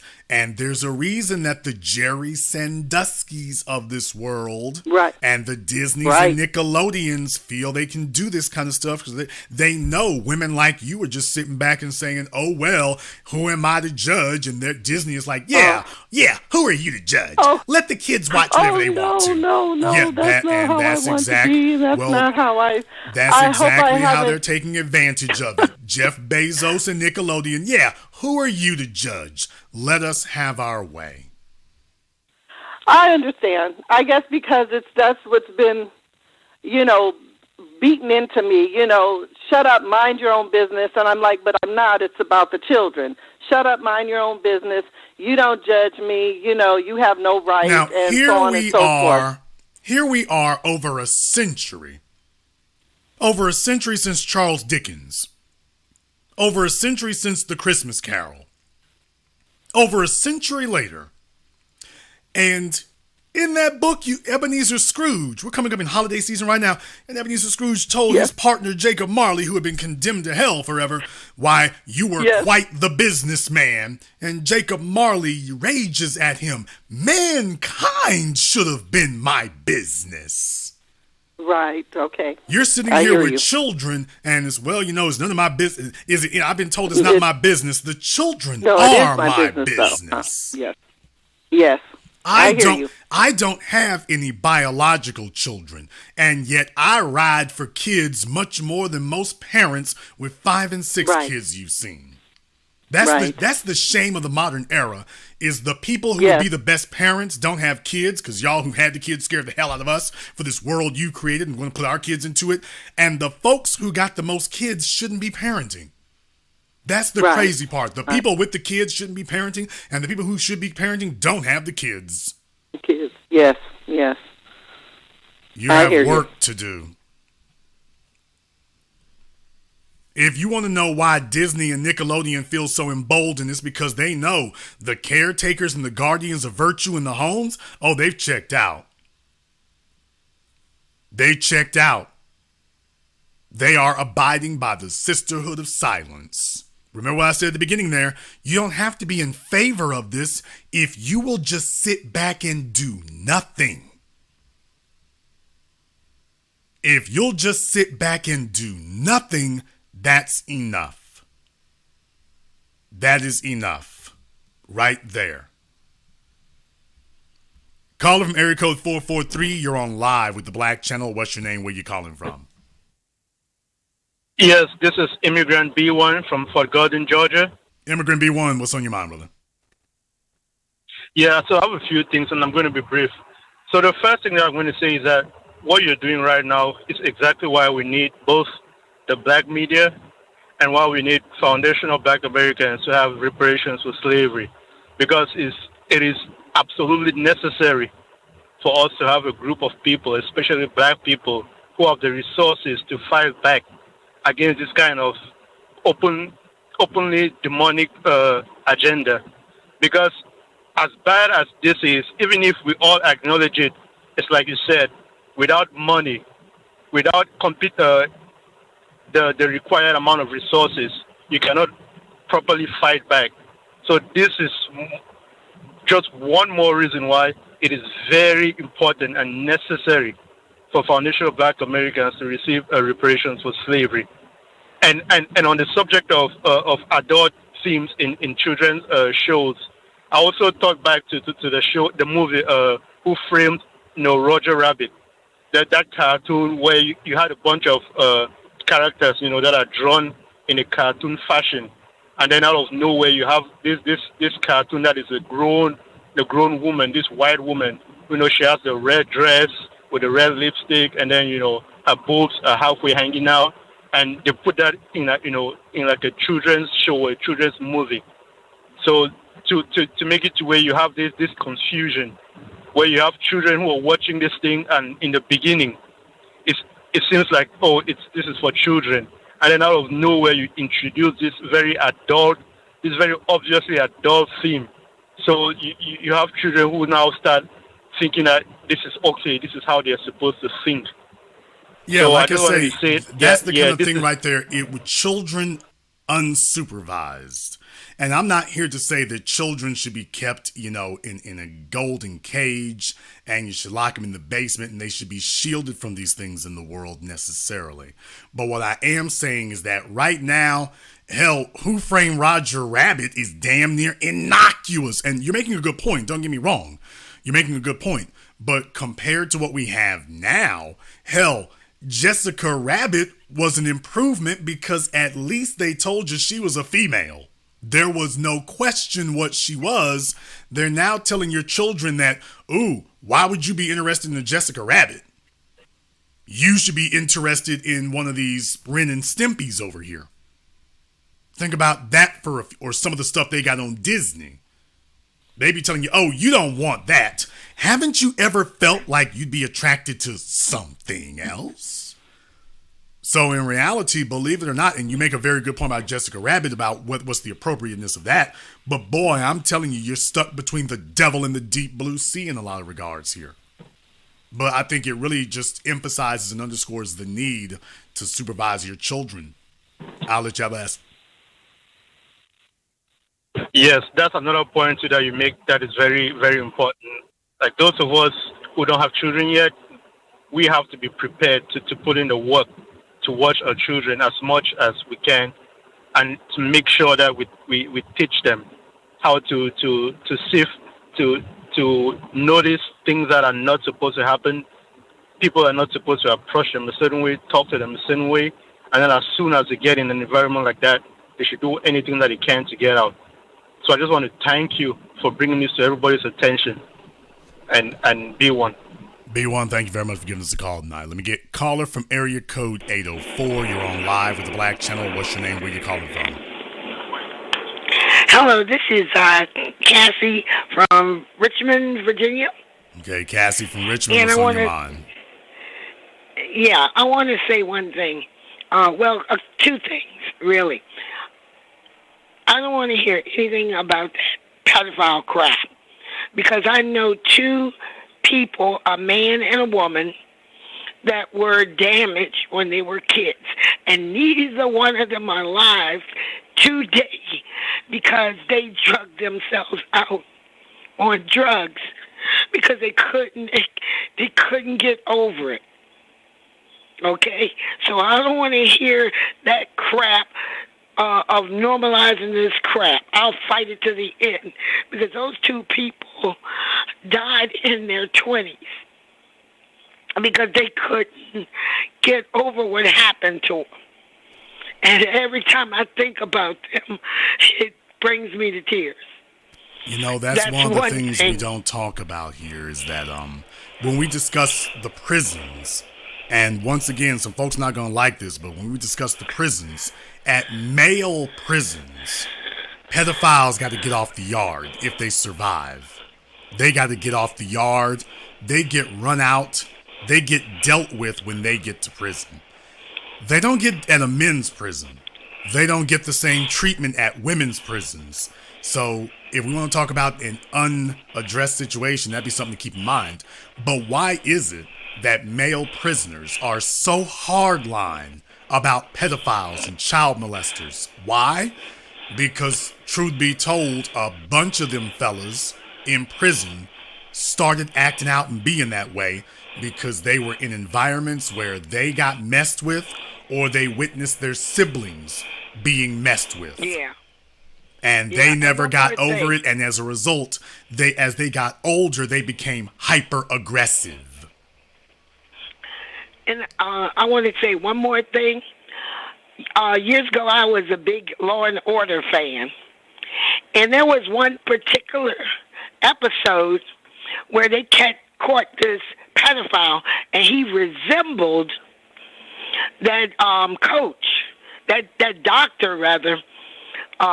He was an athletic doctor that got caught. I can't think of his name. And at the end of the whole thing, and he was about to go to jail for the rest of his life, this man stood up and he said, just like being gay, one day you're going to accept pedophilia. On Law and Order, he said that what's taboo today will be accepted tomorrow. And he said that, and I'll never forget it. When you said that they had been slowly inching it in, I remember that episode, and this was back in the 90s. Yeah. I mean, and that's all I have to say. We've known this since the 70s. Thank you very much for giving us a call. This isn't something that just showed up in the 90s or during the internet era. We have known this now since the 70s at least. We've known it since then. It was just that back then, nobody was really ready to put their academic credentials up. Now, academia, we no longer have academics. You have deviants with degrees. They found a place where they could ply their trade and express their beliefs, and if they had tenure, they would be protected against their actions. Caller from area code 510. You're on live with the Black Channel. What's your name? Where you calling from? Good evening, Jason. This is Black Voltron calling out East Oakland, California. Black Voltron, what's on your mind? The price of liberty is eternal vigilance. I don't get this. You know, why are we acting, well, we as black people, why all of a sudden everybody's acting so brand new, like this is some new phenomenon that's just started happening when the Washington Post posted this. I mean, we just talked about Disney. We just talked about all types of the previous caller talked about Law and Order, the episodes. They've been preparing people, the American public, you know, trying to bring this agenda. The most important and most influential person in a child's life are their parents. Look, man, I've been a parent for the last 22 years, all right? Single parent. My whole point as a black father, a foundational black American father, is to protect and provide for my daughter. There's nothing, I don't give a fuck what it is, that I'm going to allow to hurt her. If there's pedophiles, you know, roaming around looking to harm her, this is going to be controversial. I don't give a fuck. I fully believe in torture for pedophilia. Cruel and unusual punishment fits the crime. They want to do and harm these children and turn children into monsters and to be totally destroyed. Then they should get the same treatment they give to other people. All right? Our job as parents is to protect and provide for our babies, our children. And we need to be vigilant at every turn, from the time you wake up to the time you go to sleep, and even in between while you sleep, and you better have one ear and one eye open. All right? There's no excuse for us as black people to not take responsibility for our children. All right? I had to do it as a single father because of the sisterhood of failure, and I couldn't depend on her mother. Stop fucking complaining about these goddamn white supremacists throwing this agenda to our parents. It's up to us as black parents to provide the system that's going to protect our children. If you're not willing to do that, fucking don't have children. All right? If you're too goddamn scared of the white supremacists, you're too scared of massa, don't have children, okay?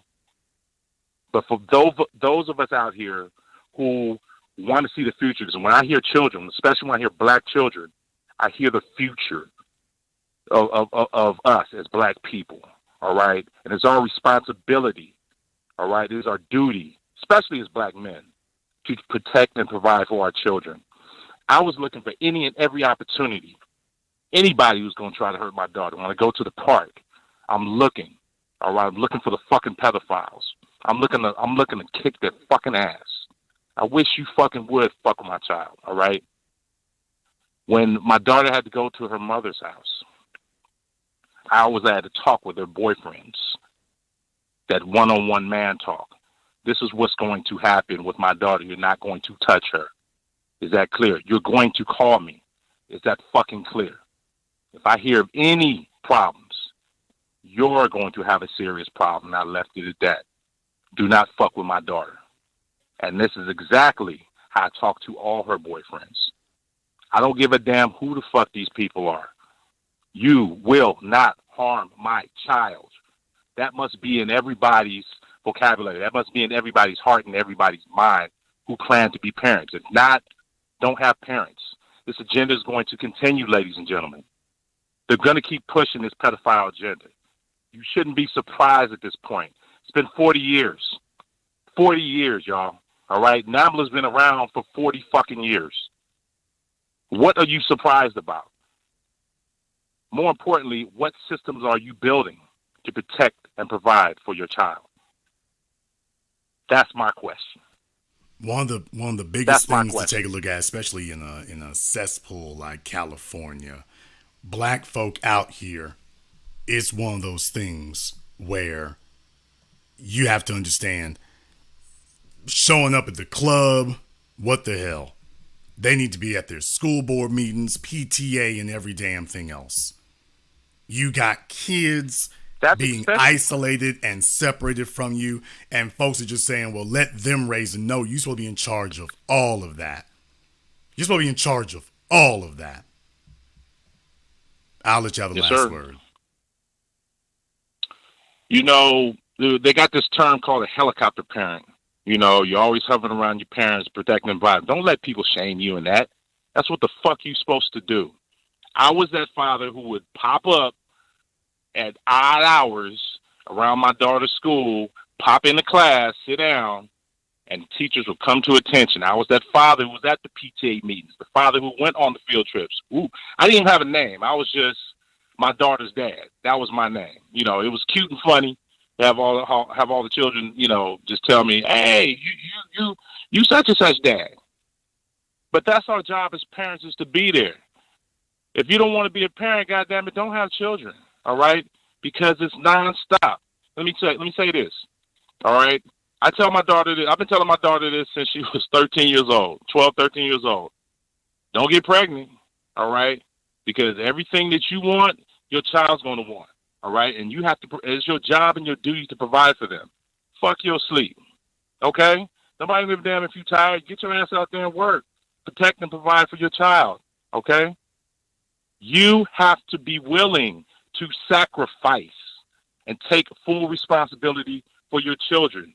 If not, like you said, Jason, then there's going to be a segment of black people that are going to become extinct. And for me, I'm all for it, because there's a lot of niggas out here that really don't need to be here, because they let their children just run wild in these streets. From here in Oakland all the way to Shreveport, Louisiana, New York City, Chicago, and all the way around the world. They are irresponsible people. It's our job to protect and provide as parents. Do our fucking job and shut the fuck up and stop crying about it. Just do it so we can build this black nation for the next 1,000 years, 10,000 years, 100,000 years. I land on that. Be one to the fullest. Thank you very much for giving us a call here tonight. Let me tell you about this not judging people thing. Let me tell you something about that.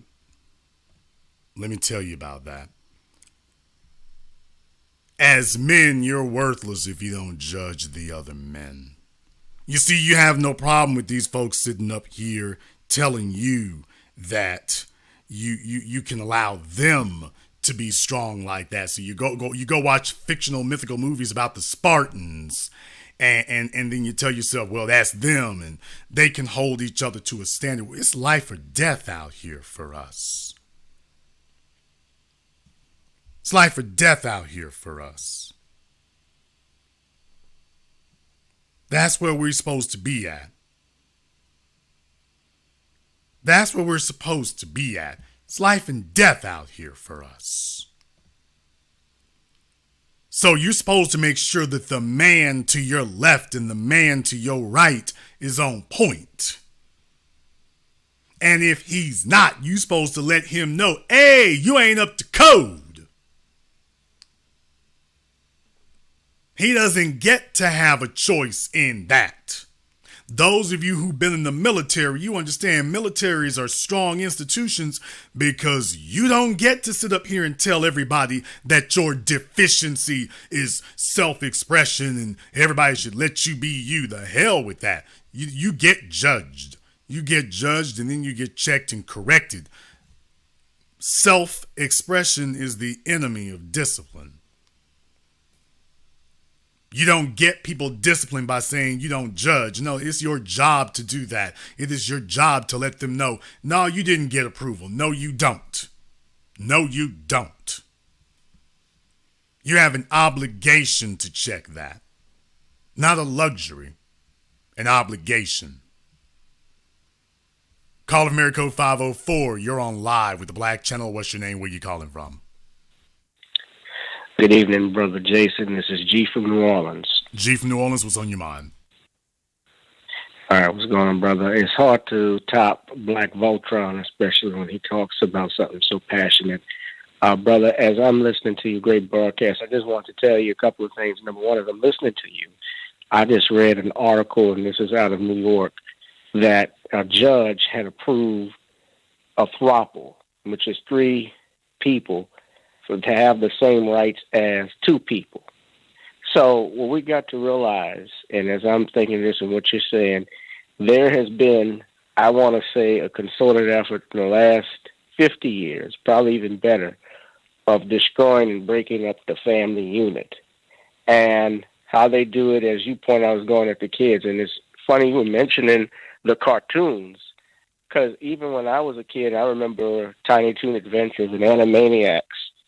I remember, and I was just looking back on YouTube, there was some risque stuff in that, where they actually were talking about fingering. There was a joke about Prince. They were looking for fingerprints, and the little Warner sister Dot said, oh, grabs Prince and says fingerprints, and Prince is smiling, as if he's trying to say, let's finger Prince. So that was stuff that would go over our heads, and I'm thinking about all the stuff you said, like Roger Rabbit. At least, yeah, Jessica Rabbit was something we could look at. But now they want you to look at Ren and Stimpy. And they have a show out in Europe, I don't know if you've heard this, called John Ditterman, where he uses his penis as an appendage. I mean, this is some sick shit. Parents, and I'm not a parent, but I'm an uncle, which is close enough. You know, we had uncles in our lives that were just as important. But parents in particular, you got to protect your children from stuff like this. They got locks on it. They got PIN codes you can put on apps to keep your children from watching this stuff. You got to do it. And if the schools are teaching and promoting this stuff, then maybe you should think about bringing your kid out of that school. Well, you know, it's part of the environment now. When you take a look at this, and we've seen this for thousands of years now, hell, you can go down in front of the White House, Lafayette Park or whatever. You got pictures, statues of grown men with little naked babies.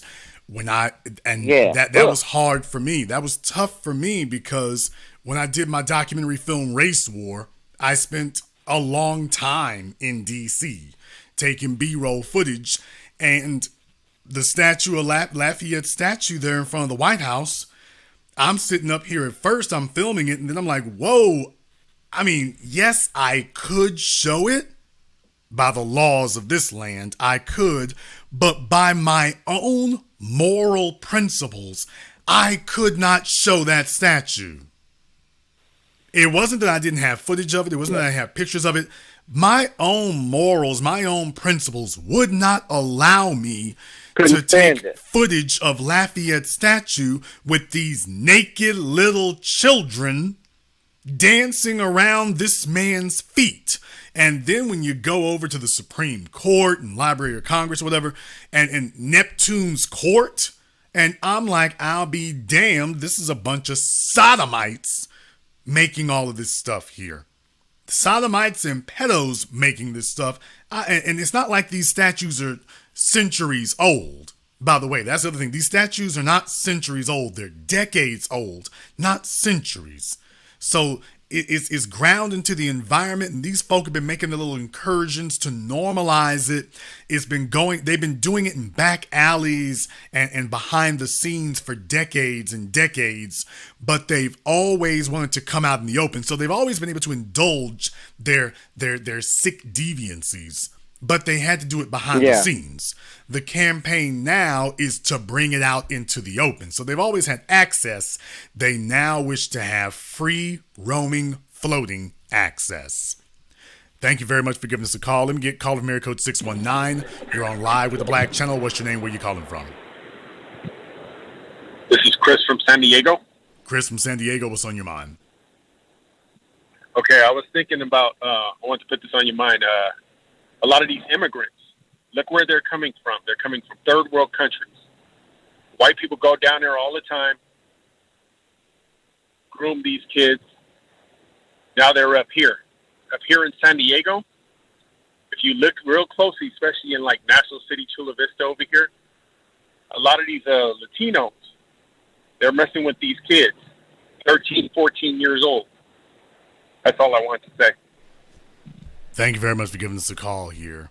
And he's absolutely right about that. And then they start trying to bring it over here. Not start trying to bring it, then they bring it over here. Watch your children, people. Caller from area code 305. You're on live with the Black Channel. What's your name? Where you calling from? Good evening and peace, Brother Jason and fam. This is Bobby Drake calling from 305 Miami, Florida. And what's on your mind? Don't want to hold you too much. I just want to make two quick points. First and foremost, thank you so much for what you're doing and what you're highlighting. This is God's work that's being done.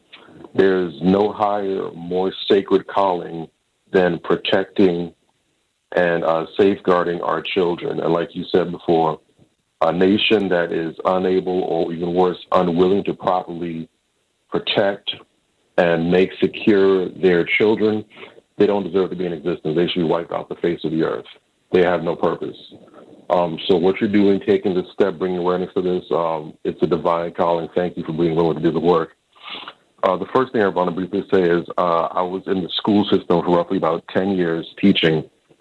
And about a decade ago, I was briefly working for a special education school down here that mainly caters to children that have emotional disabilities and behavioral disabilities. There are only two schools in the whole county. One's all the way down south, one's up north. That's when I was working at. And I remember when I was there, it's a K-12 school, and they had a counseling office. They had a counselor specifically back then, specifically for LGBT sexuality. And I remember I walked by the door and I saw that this is who the counselor was. This is what they catered to. And I remember back then I was stunned to see that. Like, wait a second. So they have a whole counselor that's supposed to cater to the needs of these children who are supposedly identifying as being on this alphabet mafia spectrum. And then if you think about these kids, a lot of these children, they have, like I mentioned, all these disabilities. A lot of that comes from trauma and abuse that stems early. A lot of these children are already medicated. They're taking all kind of pills that have all sorts of various effects that plays with their hormones and mess with their heads and stuff. And here you have this counselor supposedly saying whatever behind closed doors in confidence to these children. And who knows what kind of horrible Easter eggs are being dropped off in their heads to screw with their psyches and everything. Now, and, think about this for a moment. That You can, a minor is not allowed to sign a legally binding contract. You cannot sign a legally binding contract with a minor. They can't make that decision on their own. But you can have these adults talking to them about God knows what on their own without parental supervision. Think that over for a moment. And there's school hours when there's absolutely no chance of having any involvement from the parents. So they could tell their parents when they get home whatever happened, whatever went down, but in the moment, there's nobody there to reach them. It's just them and the school system. So in that way, you're completely shut out of whatever your children are being exposed to. And that's what was happening back then. I checked recently to see if that's still a thing. I can't tell by looking at any of the external material, but I just want to say over a decade ago, that's what they had in that school. And I know our schools aren't special. If they have that here, if they had that a decade ago, I know they've got some similar things in other schools and around the places. So that's something that parents should be aware of. You need to find out what sort of people have access to your kids at school, because it might not be someone coming to read some LGBT propaganda in a transgender outfit. It could be someone right down the premises. The second thing I wanted to touch on very briefly was the idea of all these cartoons and this media with this LGBT propaganda targeting children. I don't have a timeline for it. You might. But up until recently, all these things, the Ren and Stimpy's, all this content with this adult leaning towards it, for the longest time, there was no differentiation between who this content was targeted for.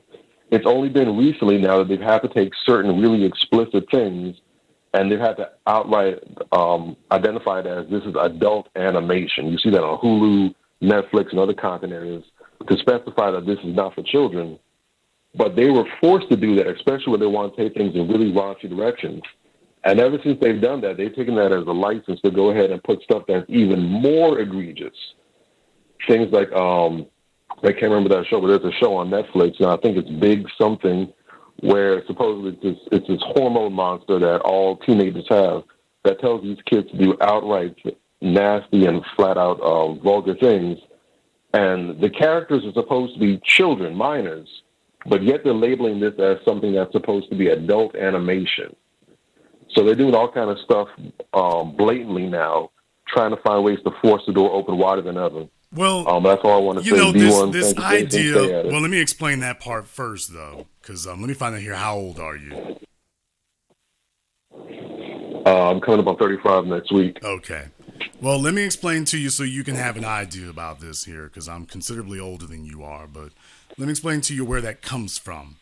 Originally, you had Steamboat Willie and Walt Disney, and it was very clear what that was, but cartoons really didn't have a, quote, age distinction. It was just, culturally speaking, adults were not into cartoons as much as children were. But this was a new radical technology, and having animation, especially cell animation, working like that, it was a new radical thing. The Disney Corporation starts making feature films out of them. So Snow White, Alice in Wonderland. So all of a sudden now you've got cartoons that have a audience, but they always made sure the cartoons were family oriented. So that's the difference between the language you were using. It wasn't aimed towards quote unquote children. It was aimed to be quote family friendly, which meant not just the adults, but the children as well. That was the idea. Now you get into Looney Tunes and Friz Freeling and Warner Brothers, and here comes Bugs Bunny. And now you've got some different type of material coming at you here. These were things written by folks who essentially were like vaudevillians, basically. And so you've got cartoons that are intended to be an animated form of slapstick. So it's still got a family tint to it, but they would sneak in these things that were intended for other audiences. Now, here's where your adult thing comes from. You see, when Looney Tunes first did their work, you had culturally insensitive things because they were majority white audience. So when somebody would get their face blown off with a shotgun, they would come out of it with the black face, was how they would come out of it. Or Tom and Jerry. as we all know, Tom, the woman who owned Tom in a couple of episodes, there was only a couple that she showed up in. It was this old black woman speaking in plantation type English. Tommy, get back in this house. You going out. OUWT out. Now, fast forward to Ted Turner. I'm giving you all a history lesson here. Fast forward to Ted Turner and the Cartoon Network. So you're no longer relying on syndication anymore. You're relying on this cable juggernaut of this very rich dude from Atlanta. But he's got some so-called very liberal leanings. And what he does is, in order to be on his network, you have to censor those things. So anything that Ted Turner said is insensitive toward black people, you have to now erase it from those cartoons. So the shotguns turning people into blackface, Zoot Suit Tom, you got to go look that up on YouTube. Classic bit, Is You Is or Is You Ain't My Baby. You have to go look that up on YouTube because Ted Turner, decades ago, put it as an edict that he wouldn't play those on there. Other things too, by the way, there's the skit with Yosemite Sam and the camel, where he tells the camel whoa, and the camel won't stop running, so he jumps off the camel and hits it over the head with a shotgun, and the camel gets a big knot on his head. They said that was animal abuse, so they got rid of that too. But just understand, it was the things that were seen as insensitive to our black folk they started going and censoring. And I'm a big proponent that you shouldn't do that. I want you to see these things exactly the way they happened so we can let you know the society you live in, its historical context, and where you are. Now that I've said all that, that was when the push to start differentiating these things and distinguishing them started.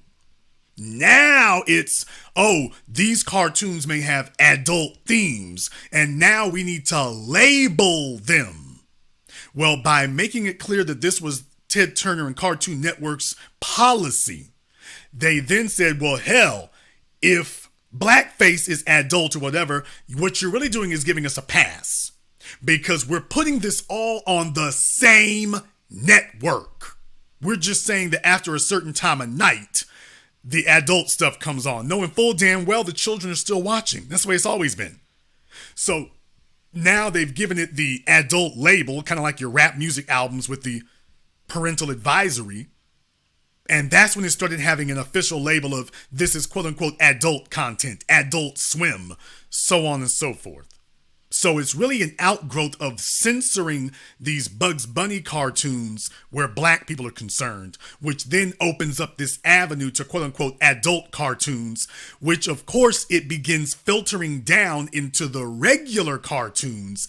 Now you got Ren and Stimpy and Modern Family, or what was that other cartoon on there that they just brought back. Now you're starting to see those elements filtered down into the quote-unquote standard children's programming. That's how you got here. You didn't get here overnight. You didn't get here in one day. You didn't get here in 1 year. This has been something that's been slowly migrating in over the course of the last 30 years for cable television and 50 years from the advent of Looney Tunes to now. That's how. In most of our cases, most of us were not even alive when this started, when it began. You being in your 30s, you weren't even alive when I was watching Tom and Jerry and Bugs Bunny doing these things the original first time they came on TV. You weren't even alive when we were seeing them do the blackface thing. I remember that as a kid. You weren't even born. So you're 35, you've got kids that you're talking to, hell, since 9/11. It's been 21 years since 9/11 happened. So you've got two generations of kids who weren't even born when this was happening. And if folk like me aren't here to tell you, by the way, this is what was occurring, and you got to go look it up on YouTube because they won't allow you to see it on broadcast TV. We're telling you it exists, and you got to go on a treasure hunt. That's what censorship does. It hides the hands, and if it goes on long enough, you'll be looking at us saying, no, man, that nobody would ever do something like that. And we're telling you, yeah, it is. It's right there. They've just clipped that part out. Then when you finally see it, it's like, oh my God, this has been going on a lot longer. It's a lot more entrenched. And now your kids are living through the third and fourth generational evolution of it. Only now they got cell phones. They're walking around with televisions in their pockets, something that even you and I couldn't do as children. We didn't have TVs in our pockets.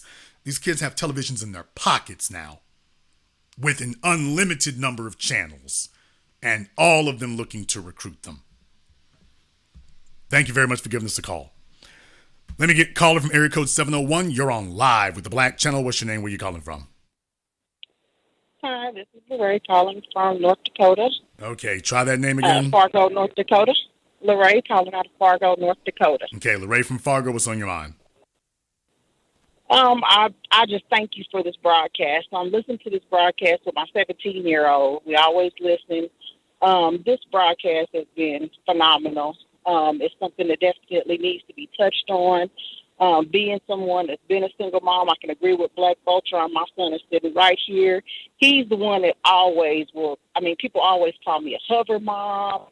I was the one. I wanted them when they were younger to play sports, but if I couldn't take them to practice, then they wouldn't make it to practice that night because I wouldn't let them go because I was afraid of the Jerry Sandusky's and the people that would take advantage of your children. And I was going to hit on that like Adult Swim. I can remember I'm 40, so I can remember the evolution of how all of this stuff has taken place. And, if I could say anything, especially when it comes to us single parents, just do your best do everything you can to protect your kids. Everything you can to protect your kids. It's up to you. People will prey on you. I have a brother that doesn't do his job as far as taking care of his children, and his son's mother. She will put stuff on Facebook. I don't need nobody. It's just me and my son. And I've had to send her a message, and I tell her, what he doesn't do. But stop putting stuff like that on Facebook because people will prey on you and your child because you're sitting up here acting as though you have absolutely nobody. Like you and this child have no one to protect y'all. And so I'm not saying that anybody in this audience is doing anything like that, but if you notice that there's a young girl or something like that that's putting stuff like that out there or putting her family and her child out there like they have absolutely no one, do your best to, speak up like that. You were telling that older lady, forget them feeling definitely judged. check in on that and speak up and let them know, hey, Facebook is not a therapist and you putting too much business out there. And that's the kind of thing that makes you vulnerable. You're saying too much and doing too much. We used to have that. You had your preachers and your pastors. They used to do that. That's why the black church is no longer useful. So yeah, certainly having a code of conduct. We used to enforce that and we need to get back to doing that. Thank you very much for giving us a call tonight. Let me get caller from area code 816. You're on live with the Black Channel. What's your name? Where you calling from? Hi, Jason. This is Moonrise calling from Kansas City, Missouri. Moonrise from Kansas City. What's on your mind? Okay, so I was asked to call in because I made the comment of, and I'm sorry, I know there's trifling women out there that don't deserve their children, but we're not all like that. I did my best to protect my kids that statement, not all, we've been telling you all for a decade. You need to retire that from the lexicon. Not all is not a defense. I know, and I shouldn't have. That's the same. That's the same as saying not all white people are racist. That's exactly what you're saying when you do that. Oh no, I don't mean to sound like that. Okay, but well, that's usually the first step to deflection and lack of accountability.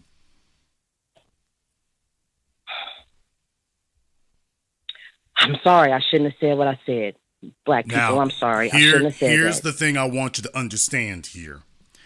You don't become more powerful by avoiding responsibility. You become more powerful by taking on responsibility. And what we've done is over the past 6 decades, the white daddy government has appealed to the worst aspects of female nature, which is vanity and lack of accountability. And in reality, by doing that, you have abandoned your post as the guardian of the children. So it becomes about self-indulgent pleasure and not about protecting the children.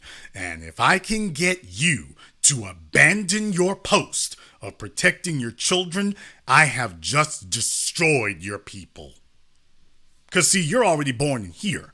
But if I can contaminate the next generation, I've already signed your death warrant.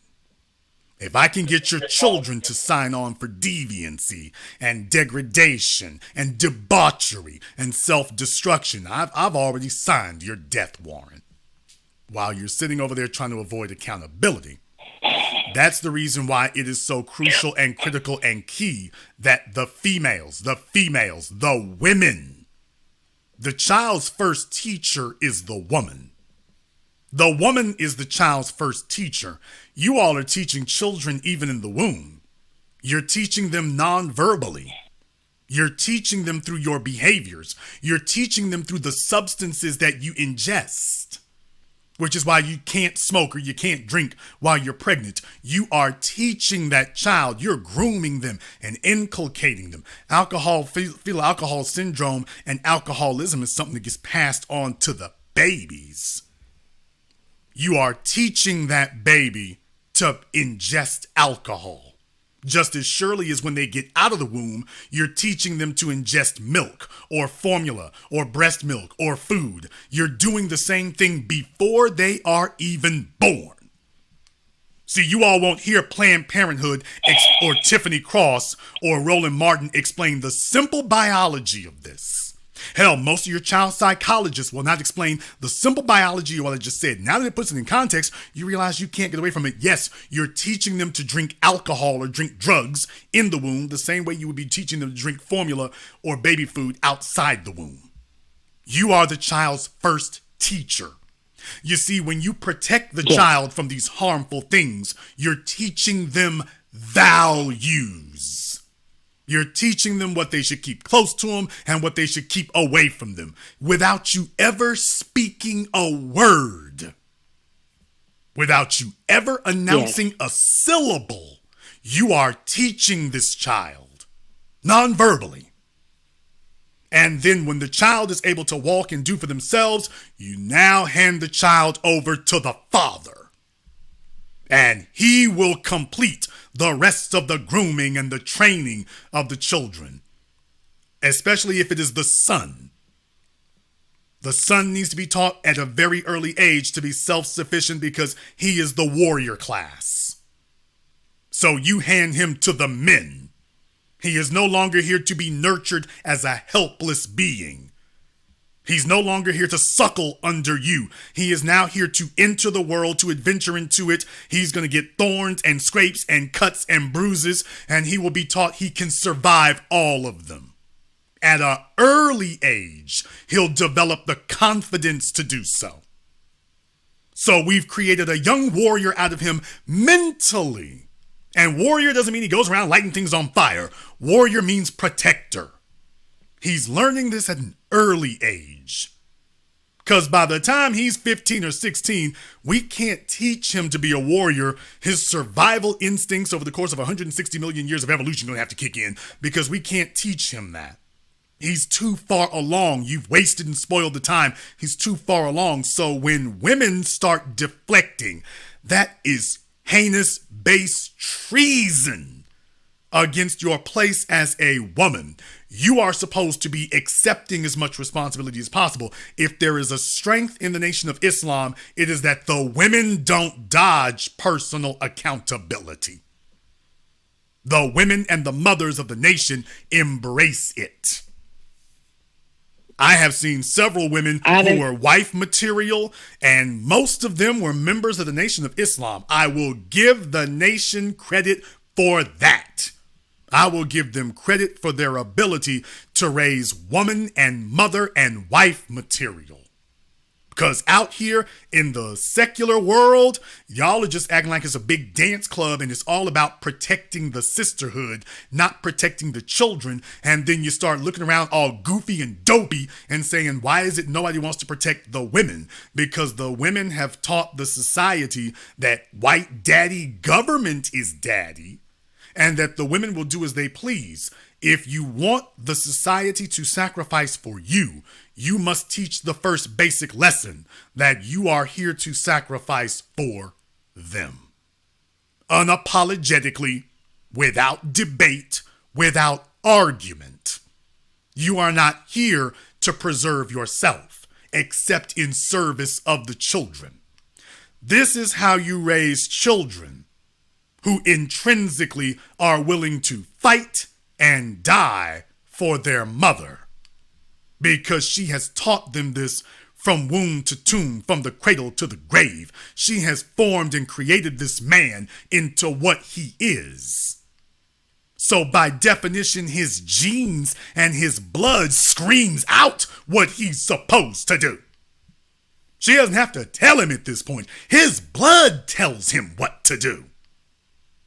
He doesn't even need his father to speak to him now. His very being knows what to do, because she has demonstrated that through her example. Dr. Frances Cress Welsing was the epitome of motherhood. She was the epitome of it. Coretta Scott King was the epitome of motherhood. Sister Betty Shabazz was the epitome, the crux, the essence of motherhood. And there's not a single black male listening right now who would not kill or die for any of those three women. And most of us never met them. Never met them in person. But her motherhood screams at us. It's undeniable. It's without question. And they embraced motherhood when it was hard, when it was difficult. They didn't try to blame shift. They didn't try to say what the men ain't doing. They kept marching and performing as the best women they were, and now they are worshipped like deities today. And our only regret was that we could not show them more when they were alive. And Coretta Scott King was a woman who knew what her value was. And we still haven't done enough for that woman. She buried Dr. King as a young man in his 30s. And she never lost her composure. She showed us what our proud, majestic black womanhood is. When a man has a woman like that, there's nothing on this earth you can do to separate him from her. You better come to kill him, because that's the only thing that's going to do it. If he's breathing, he's going to be here.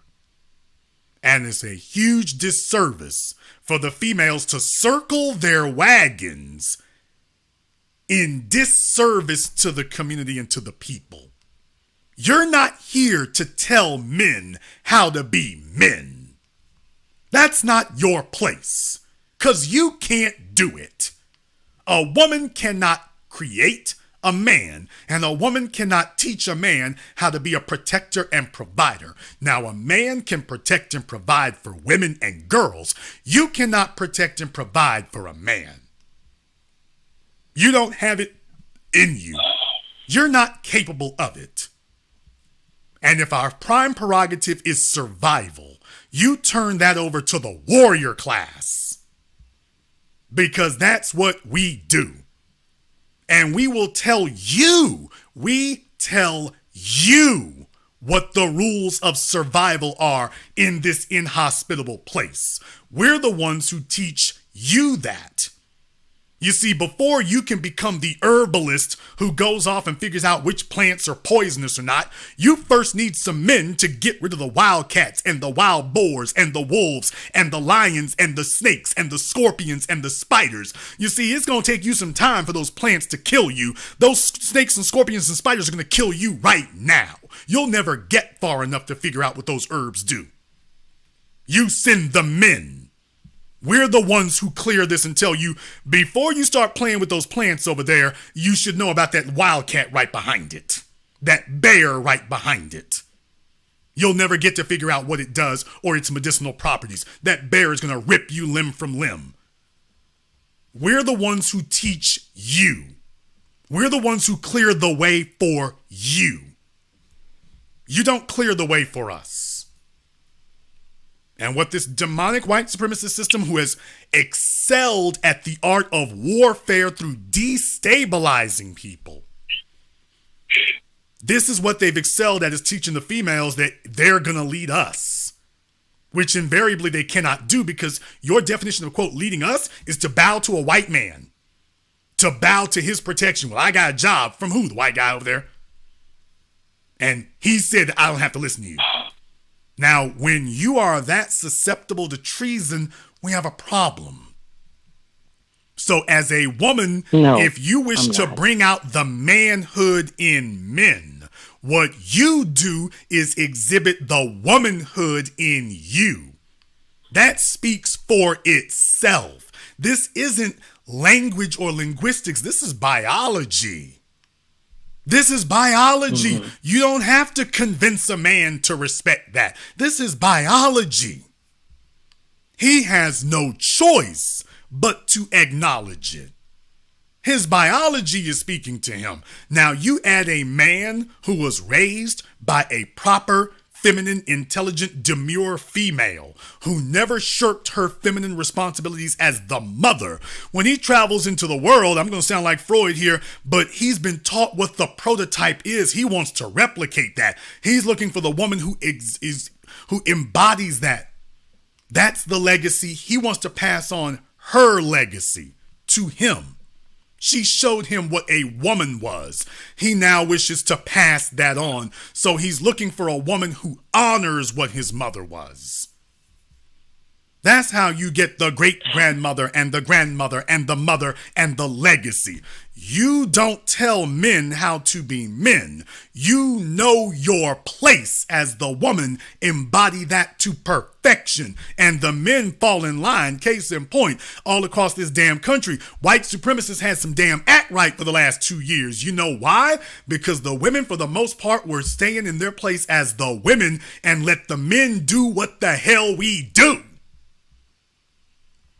There's a reason why at the reparations rally, the women wasn't arguing with them. The suspected white supremacists who rolled up, they showed up looking kind of funny, and the men stepped to them. That was it. That's all. That with the Million Man March and everything else, we don't need y'all to tell us how to be men.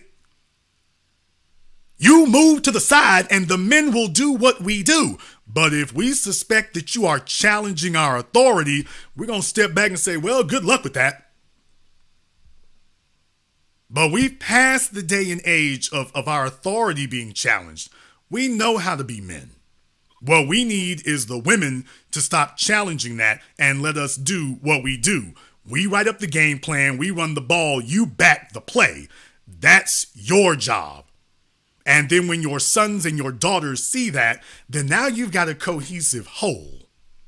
But not this idea that you're going to tell us what the rules should be. No. We write the rules of survival. As a female, you have never been stopped by the police and had the same concerns that black men do. You're not targeted by the school to prison pipeline the way that we are. When you get stopped by the police, you know damn well you sitting up here telling yourself, well, if I show some cleavage or show a little thigh, I can get some deference. As men, we know we can't do that anywhere. You can do that at your job. You can do that at the bill office. You can do that at the debt collector. You can do that at the car lot. Men can't do that. We have to be useful. And if we're in a dangerous situation, we have to have the awareness to survive. If you see a black male over the age of 40, he had to have some kind of sense simply to keep his head attached to his shoulders. There are too many threats to us. Nobody's going to teach us how to survive. Nobody.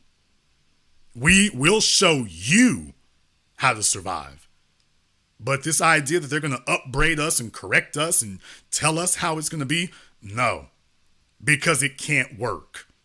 You're not giving us a formula of survival. You're giving us a formula for whatever the white zaddy is that put these thoughts there. Okay, let me lead you back to him so he can tell you how it's done.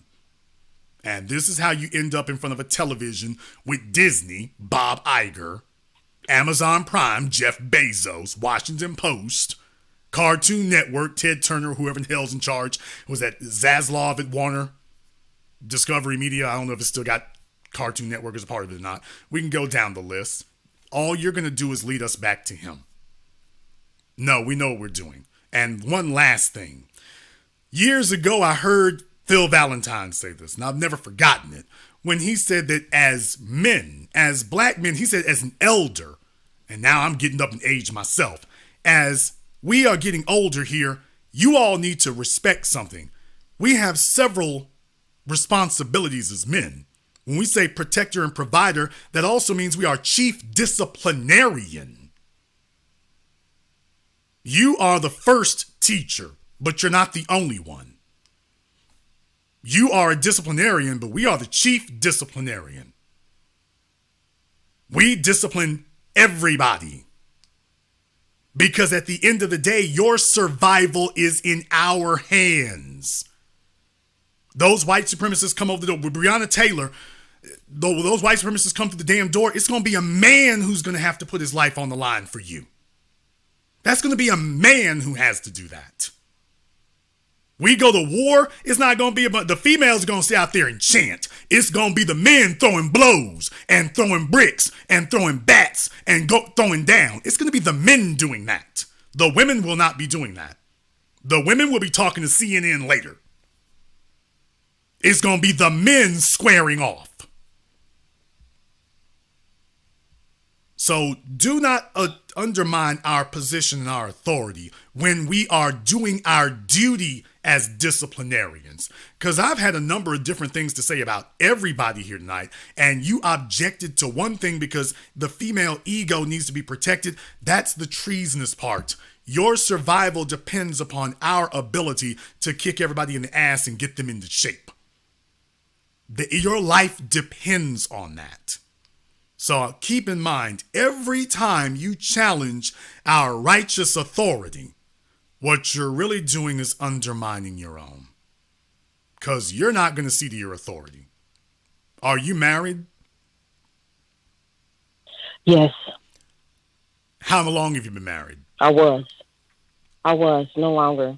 Okay. I'm no longer That's married. fine. And how long were you married? 10 years. Okay. Let me ask you a question. Do you believe that you and your husband were equals in any way?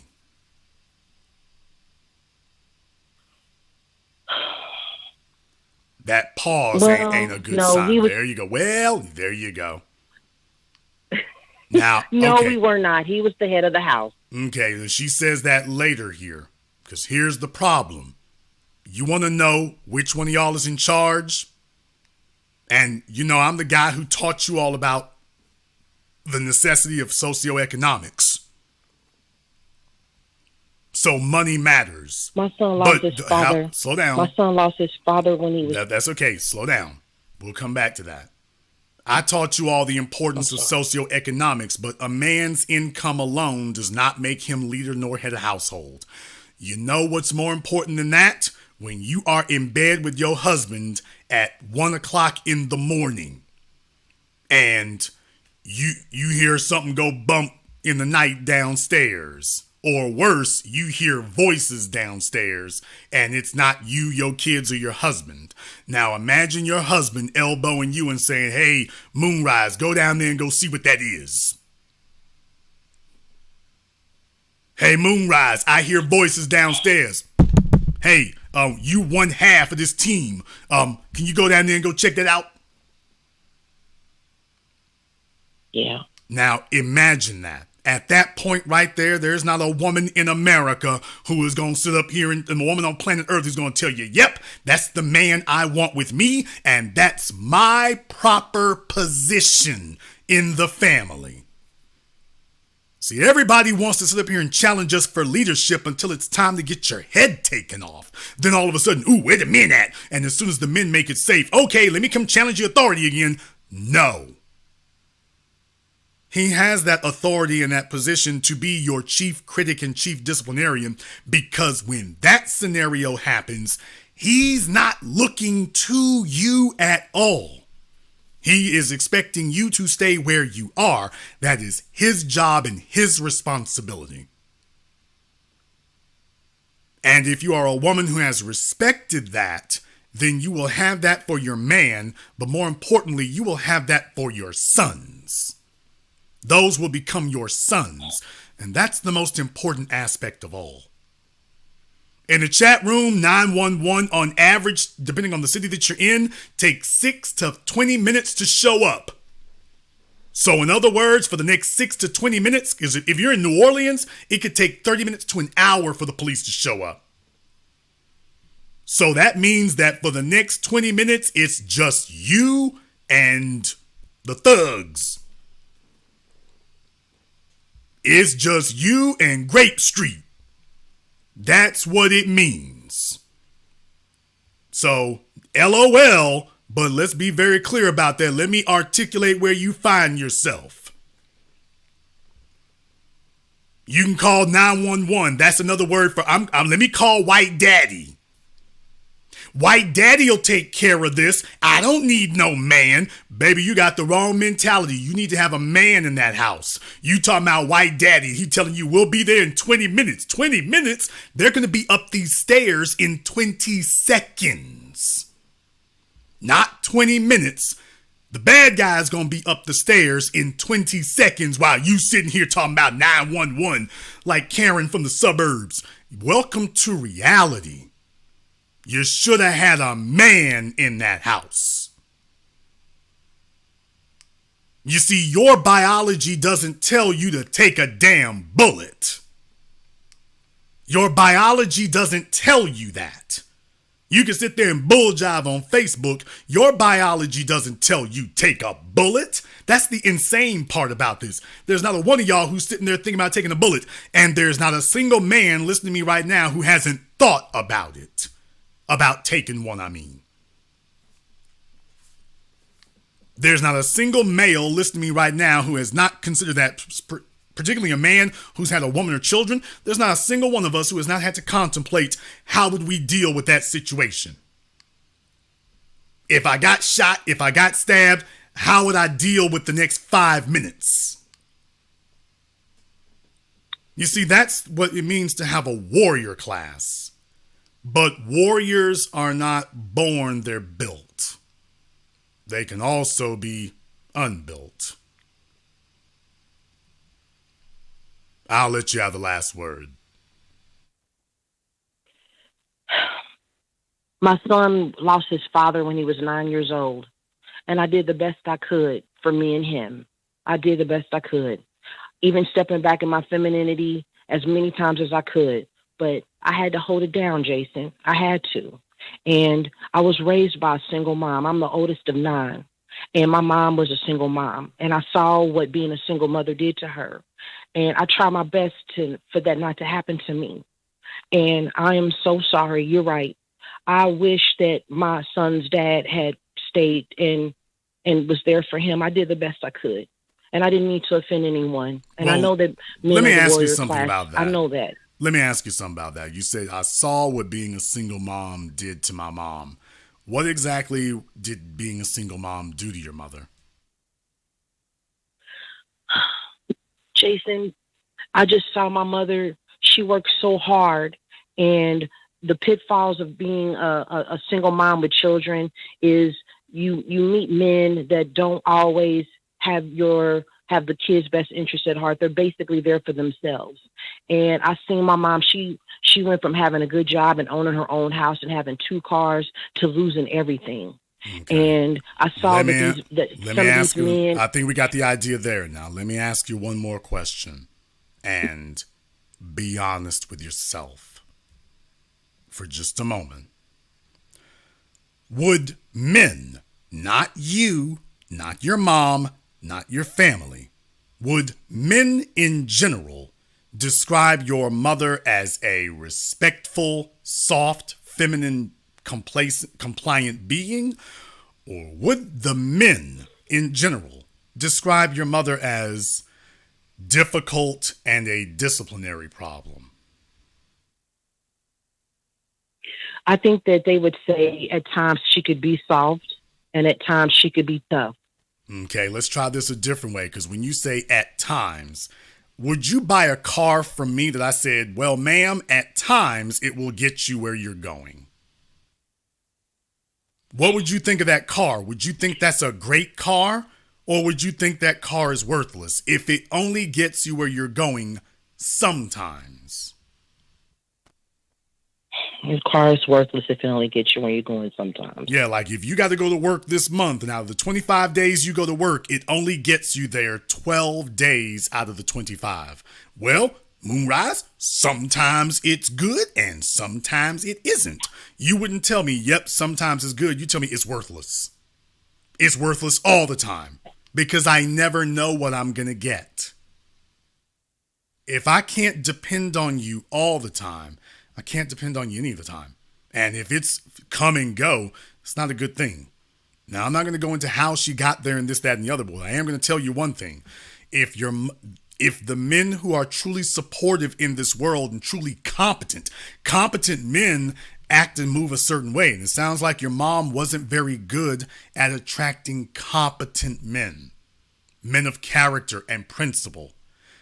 Maybe there were things it wasn't because she didn't encounter them, and it wasn't because she didn't meet them. Most likely they met mom and they did not like what they saw and they told themselves, maybe I got better options. And I'm saying this to you for one reason. That's the different choice you can make. A woman chooses the manner in which she presents herself to men. And this idea that all men want is sex and anything else, any of your other shortcomings will overlook it. No. Attitude is key. And if a woman strikes us as being not respectful, don't expect a man to extend himself for someone who presents as not respectful. And in turn, she's jaded you and the kids and things. But here's the difference, and I'm going to let you go. You've never been a man trying to have a relationship with your mom. You've never been a man trying to be protector and provider for your mother. You've never been a man having to deal with your mom's disrespect and then she's got demands of him. You've been her child. You don't know what it's like to be a man being put in that position where he's supposed to sacrifice for her after she's been slick at the mouth at him and then said something off the wall or thrown something at him or whatever. You've never been that person. And if you've never been in those shoes with somebody demanding that of you, it can be very easy to overlook that. You're not the one paying the price for it. So it's just like, well, the men ain't no good. What did she do to the ones who were? Did she treat them with the utmost respect and make them feel that they were at home? Or did she start showing her fangs for whatever reason? For whatever reason, because that's not going to be your comfort when you've run them off. And the kids see it, and instead of them saying, you know what, there were mistakes that were made that didn't have to be, it instead becomes, well, you know, you can't trust them men like that. And just recognize every man is not worth your time. But are you a woman who attracts the men who are? That's the question for mom. More important is the question for yourself. How many siblings do you have? I am the oldest of 9. I have 5 sisters and 3 brothers. And you have 9 siblings. I mean, there's 9 siblings altogether. I have 8. There's 9 of you. You have 8 siblings. There's 9 of you altogether. And how many fathers? 4. Is it possible? This is embarrassing, Jason. I never talk about this, ever. Well, you're among family here. You're among family here, which is why my statement to you is it possible that mom made some mistakes? It's possible, yes. Okay. But they made mistakes too, Jason. Not all of them were good dudes, Jason. They were horrible. Some of them were awful. And okay. One of them was really nice. Who chose them? Well, they chose each other, but she chose them. She did. Okay, thank you. She chose those men. So the next thing you need to level with yourself is mama had a taste for that. Those guys didn't show up out of nowhere. There was something about them that mom had a taste for. And that's the part you need to reconcile into yourself. You can't be honest about this if you won't be honest about what you saw. Mom had a taste for that. And what she did was she kept doing it until eventually there was nothing left. Now you have an ability to make different decisions, but you can't change a problem until you can face a problem. You can't fix a problem until you face it. Stop giving folk passes. Be objective. Look at the objective reality. You know what you saw. And now you're blame shifting because that's what children do to protect their parents. But the smartest children are objective. We're not here to drag mom from the back of a Suburban, but we are here to be honest about what we saw. Mom chose these men. She chose these men because there was something about that she liked until she couldn't like it anymore. Your job is to recognize that, so hopefully you can make different decisions and have more options and better options. But let me tell you one thing. When you start the conversation from the standpoint of, I'm a woman, I'm in charge, I'm responsible for the people I bring into my circumference, but if the guys are no good, well, they're kind of bad too. You're the one who chose them. You selected them. If you selected them, there's something about them you liked, you saw their negatives, and you coexisted with it. At some point, you're going to have to look in the mirror and say, the buck stops here. The buck stops Thank you, Jason. here. And as a man, I say the same thing. When men, if you've been listening to me for years, you know when fellas get on my line, how many dudes have I had call me up? Y'all remember the old bastard who called up talking about how no good his son was and this, that, and the other? Y'all saw me lighten to his ass. I said, nigga, you his father. That boy is what you made him. How the hell you gonna call me up and condemn your son? You made him. And y'all remember there's been more than one who's called up and tried to pass that garbage off. I'm not going to let a grown-ass man tell me there's something he's responsible for. He can't do nothing. There's a reason why, and some folks don't like it. There's a reason why I let Black Voltron rant sometimes. Black Voltron has been in a situation. He was one of the first dudes who called me up and says, like, hey, I had to get custody of my kids from the mom. Went to court battle and everything. He was like, I don't want to hear no excuses from anybody. I got custody of my child from their mother. And don't let anybody, he said, Jason, don't let anybody give you excuses why they can't do it. I did it. I kept going back until I got full custody. That's what a man does. He didn't complain about what mama doing. He said, look here, let me work overtime, let me whatever, but I'm getting custody of my child. See, that's manhood. I'm not going to have anybody call me up and tell me what they can't do. And I got men sitting here in my place telling me, showing me what is done. And this is how we create a better class of men, by telling the men, don't you bring me what you know, but don't bring me in excuses. We don't accept excuses here. As a woman, a better class of woman is built by the women no longer accepting excuses. That's how we get a better class of women. And guess what? You all raise a better class of sons, which presents society with a better class of men. And with us doing what we do on our side, that's how you fix the situation. Thank you very much for giving us a call tonight.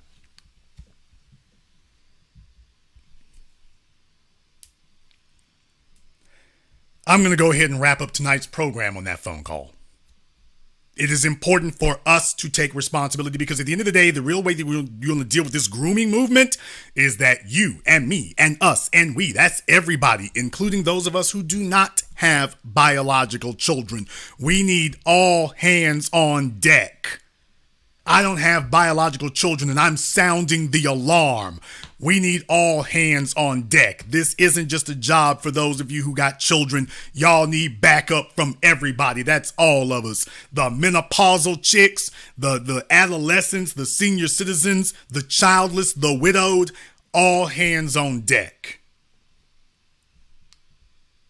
Everyone's children, this is our business.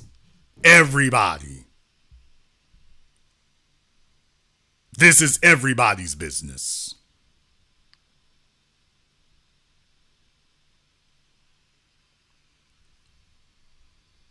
I'm going to go ahead and wrap things up here. If you are new here to the Black Channel, welcome to the Haven of Intelligent Black Thought. We do this every weekend. Click that red subscribe button. Click that yellow notification bell. Join us each and every time. And if you haven't been to our website, blackchannelfilms.com, you want to go there and check out our groundbreaking, best-selling documentary work, 7 a.m., Gentrified, Race War, all available on streaming, on DVD. And on the bastard's website, probably have to see about that. Go to blackchannelfilms.com. And this concludes tonight's broadcast of The Black Channel. I am your host, your brother, your humble servant, The Black Authority. And until next time, my brothers and my sisters from around the world, remember, black is the future, and the future is uncompromising.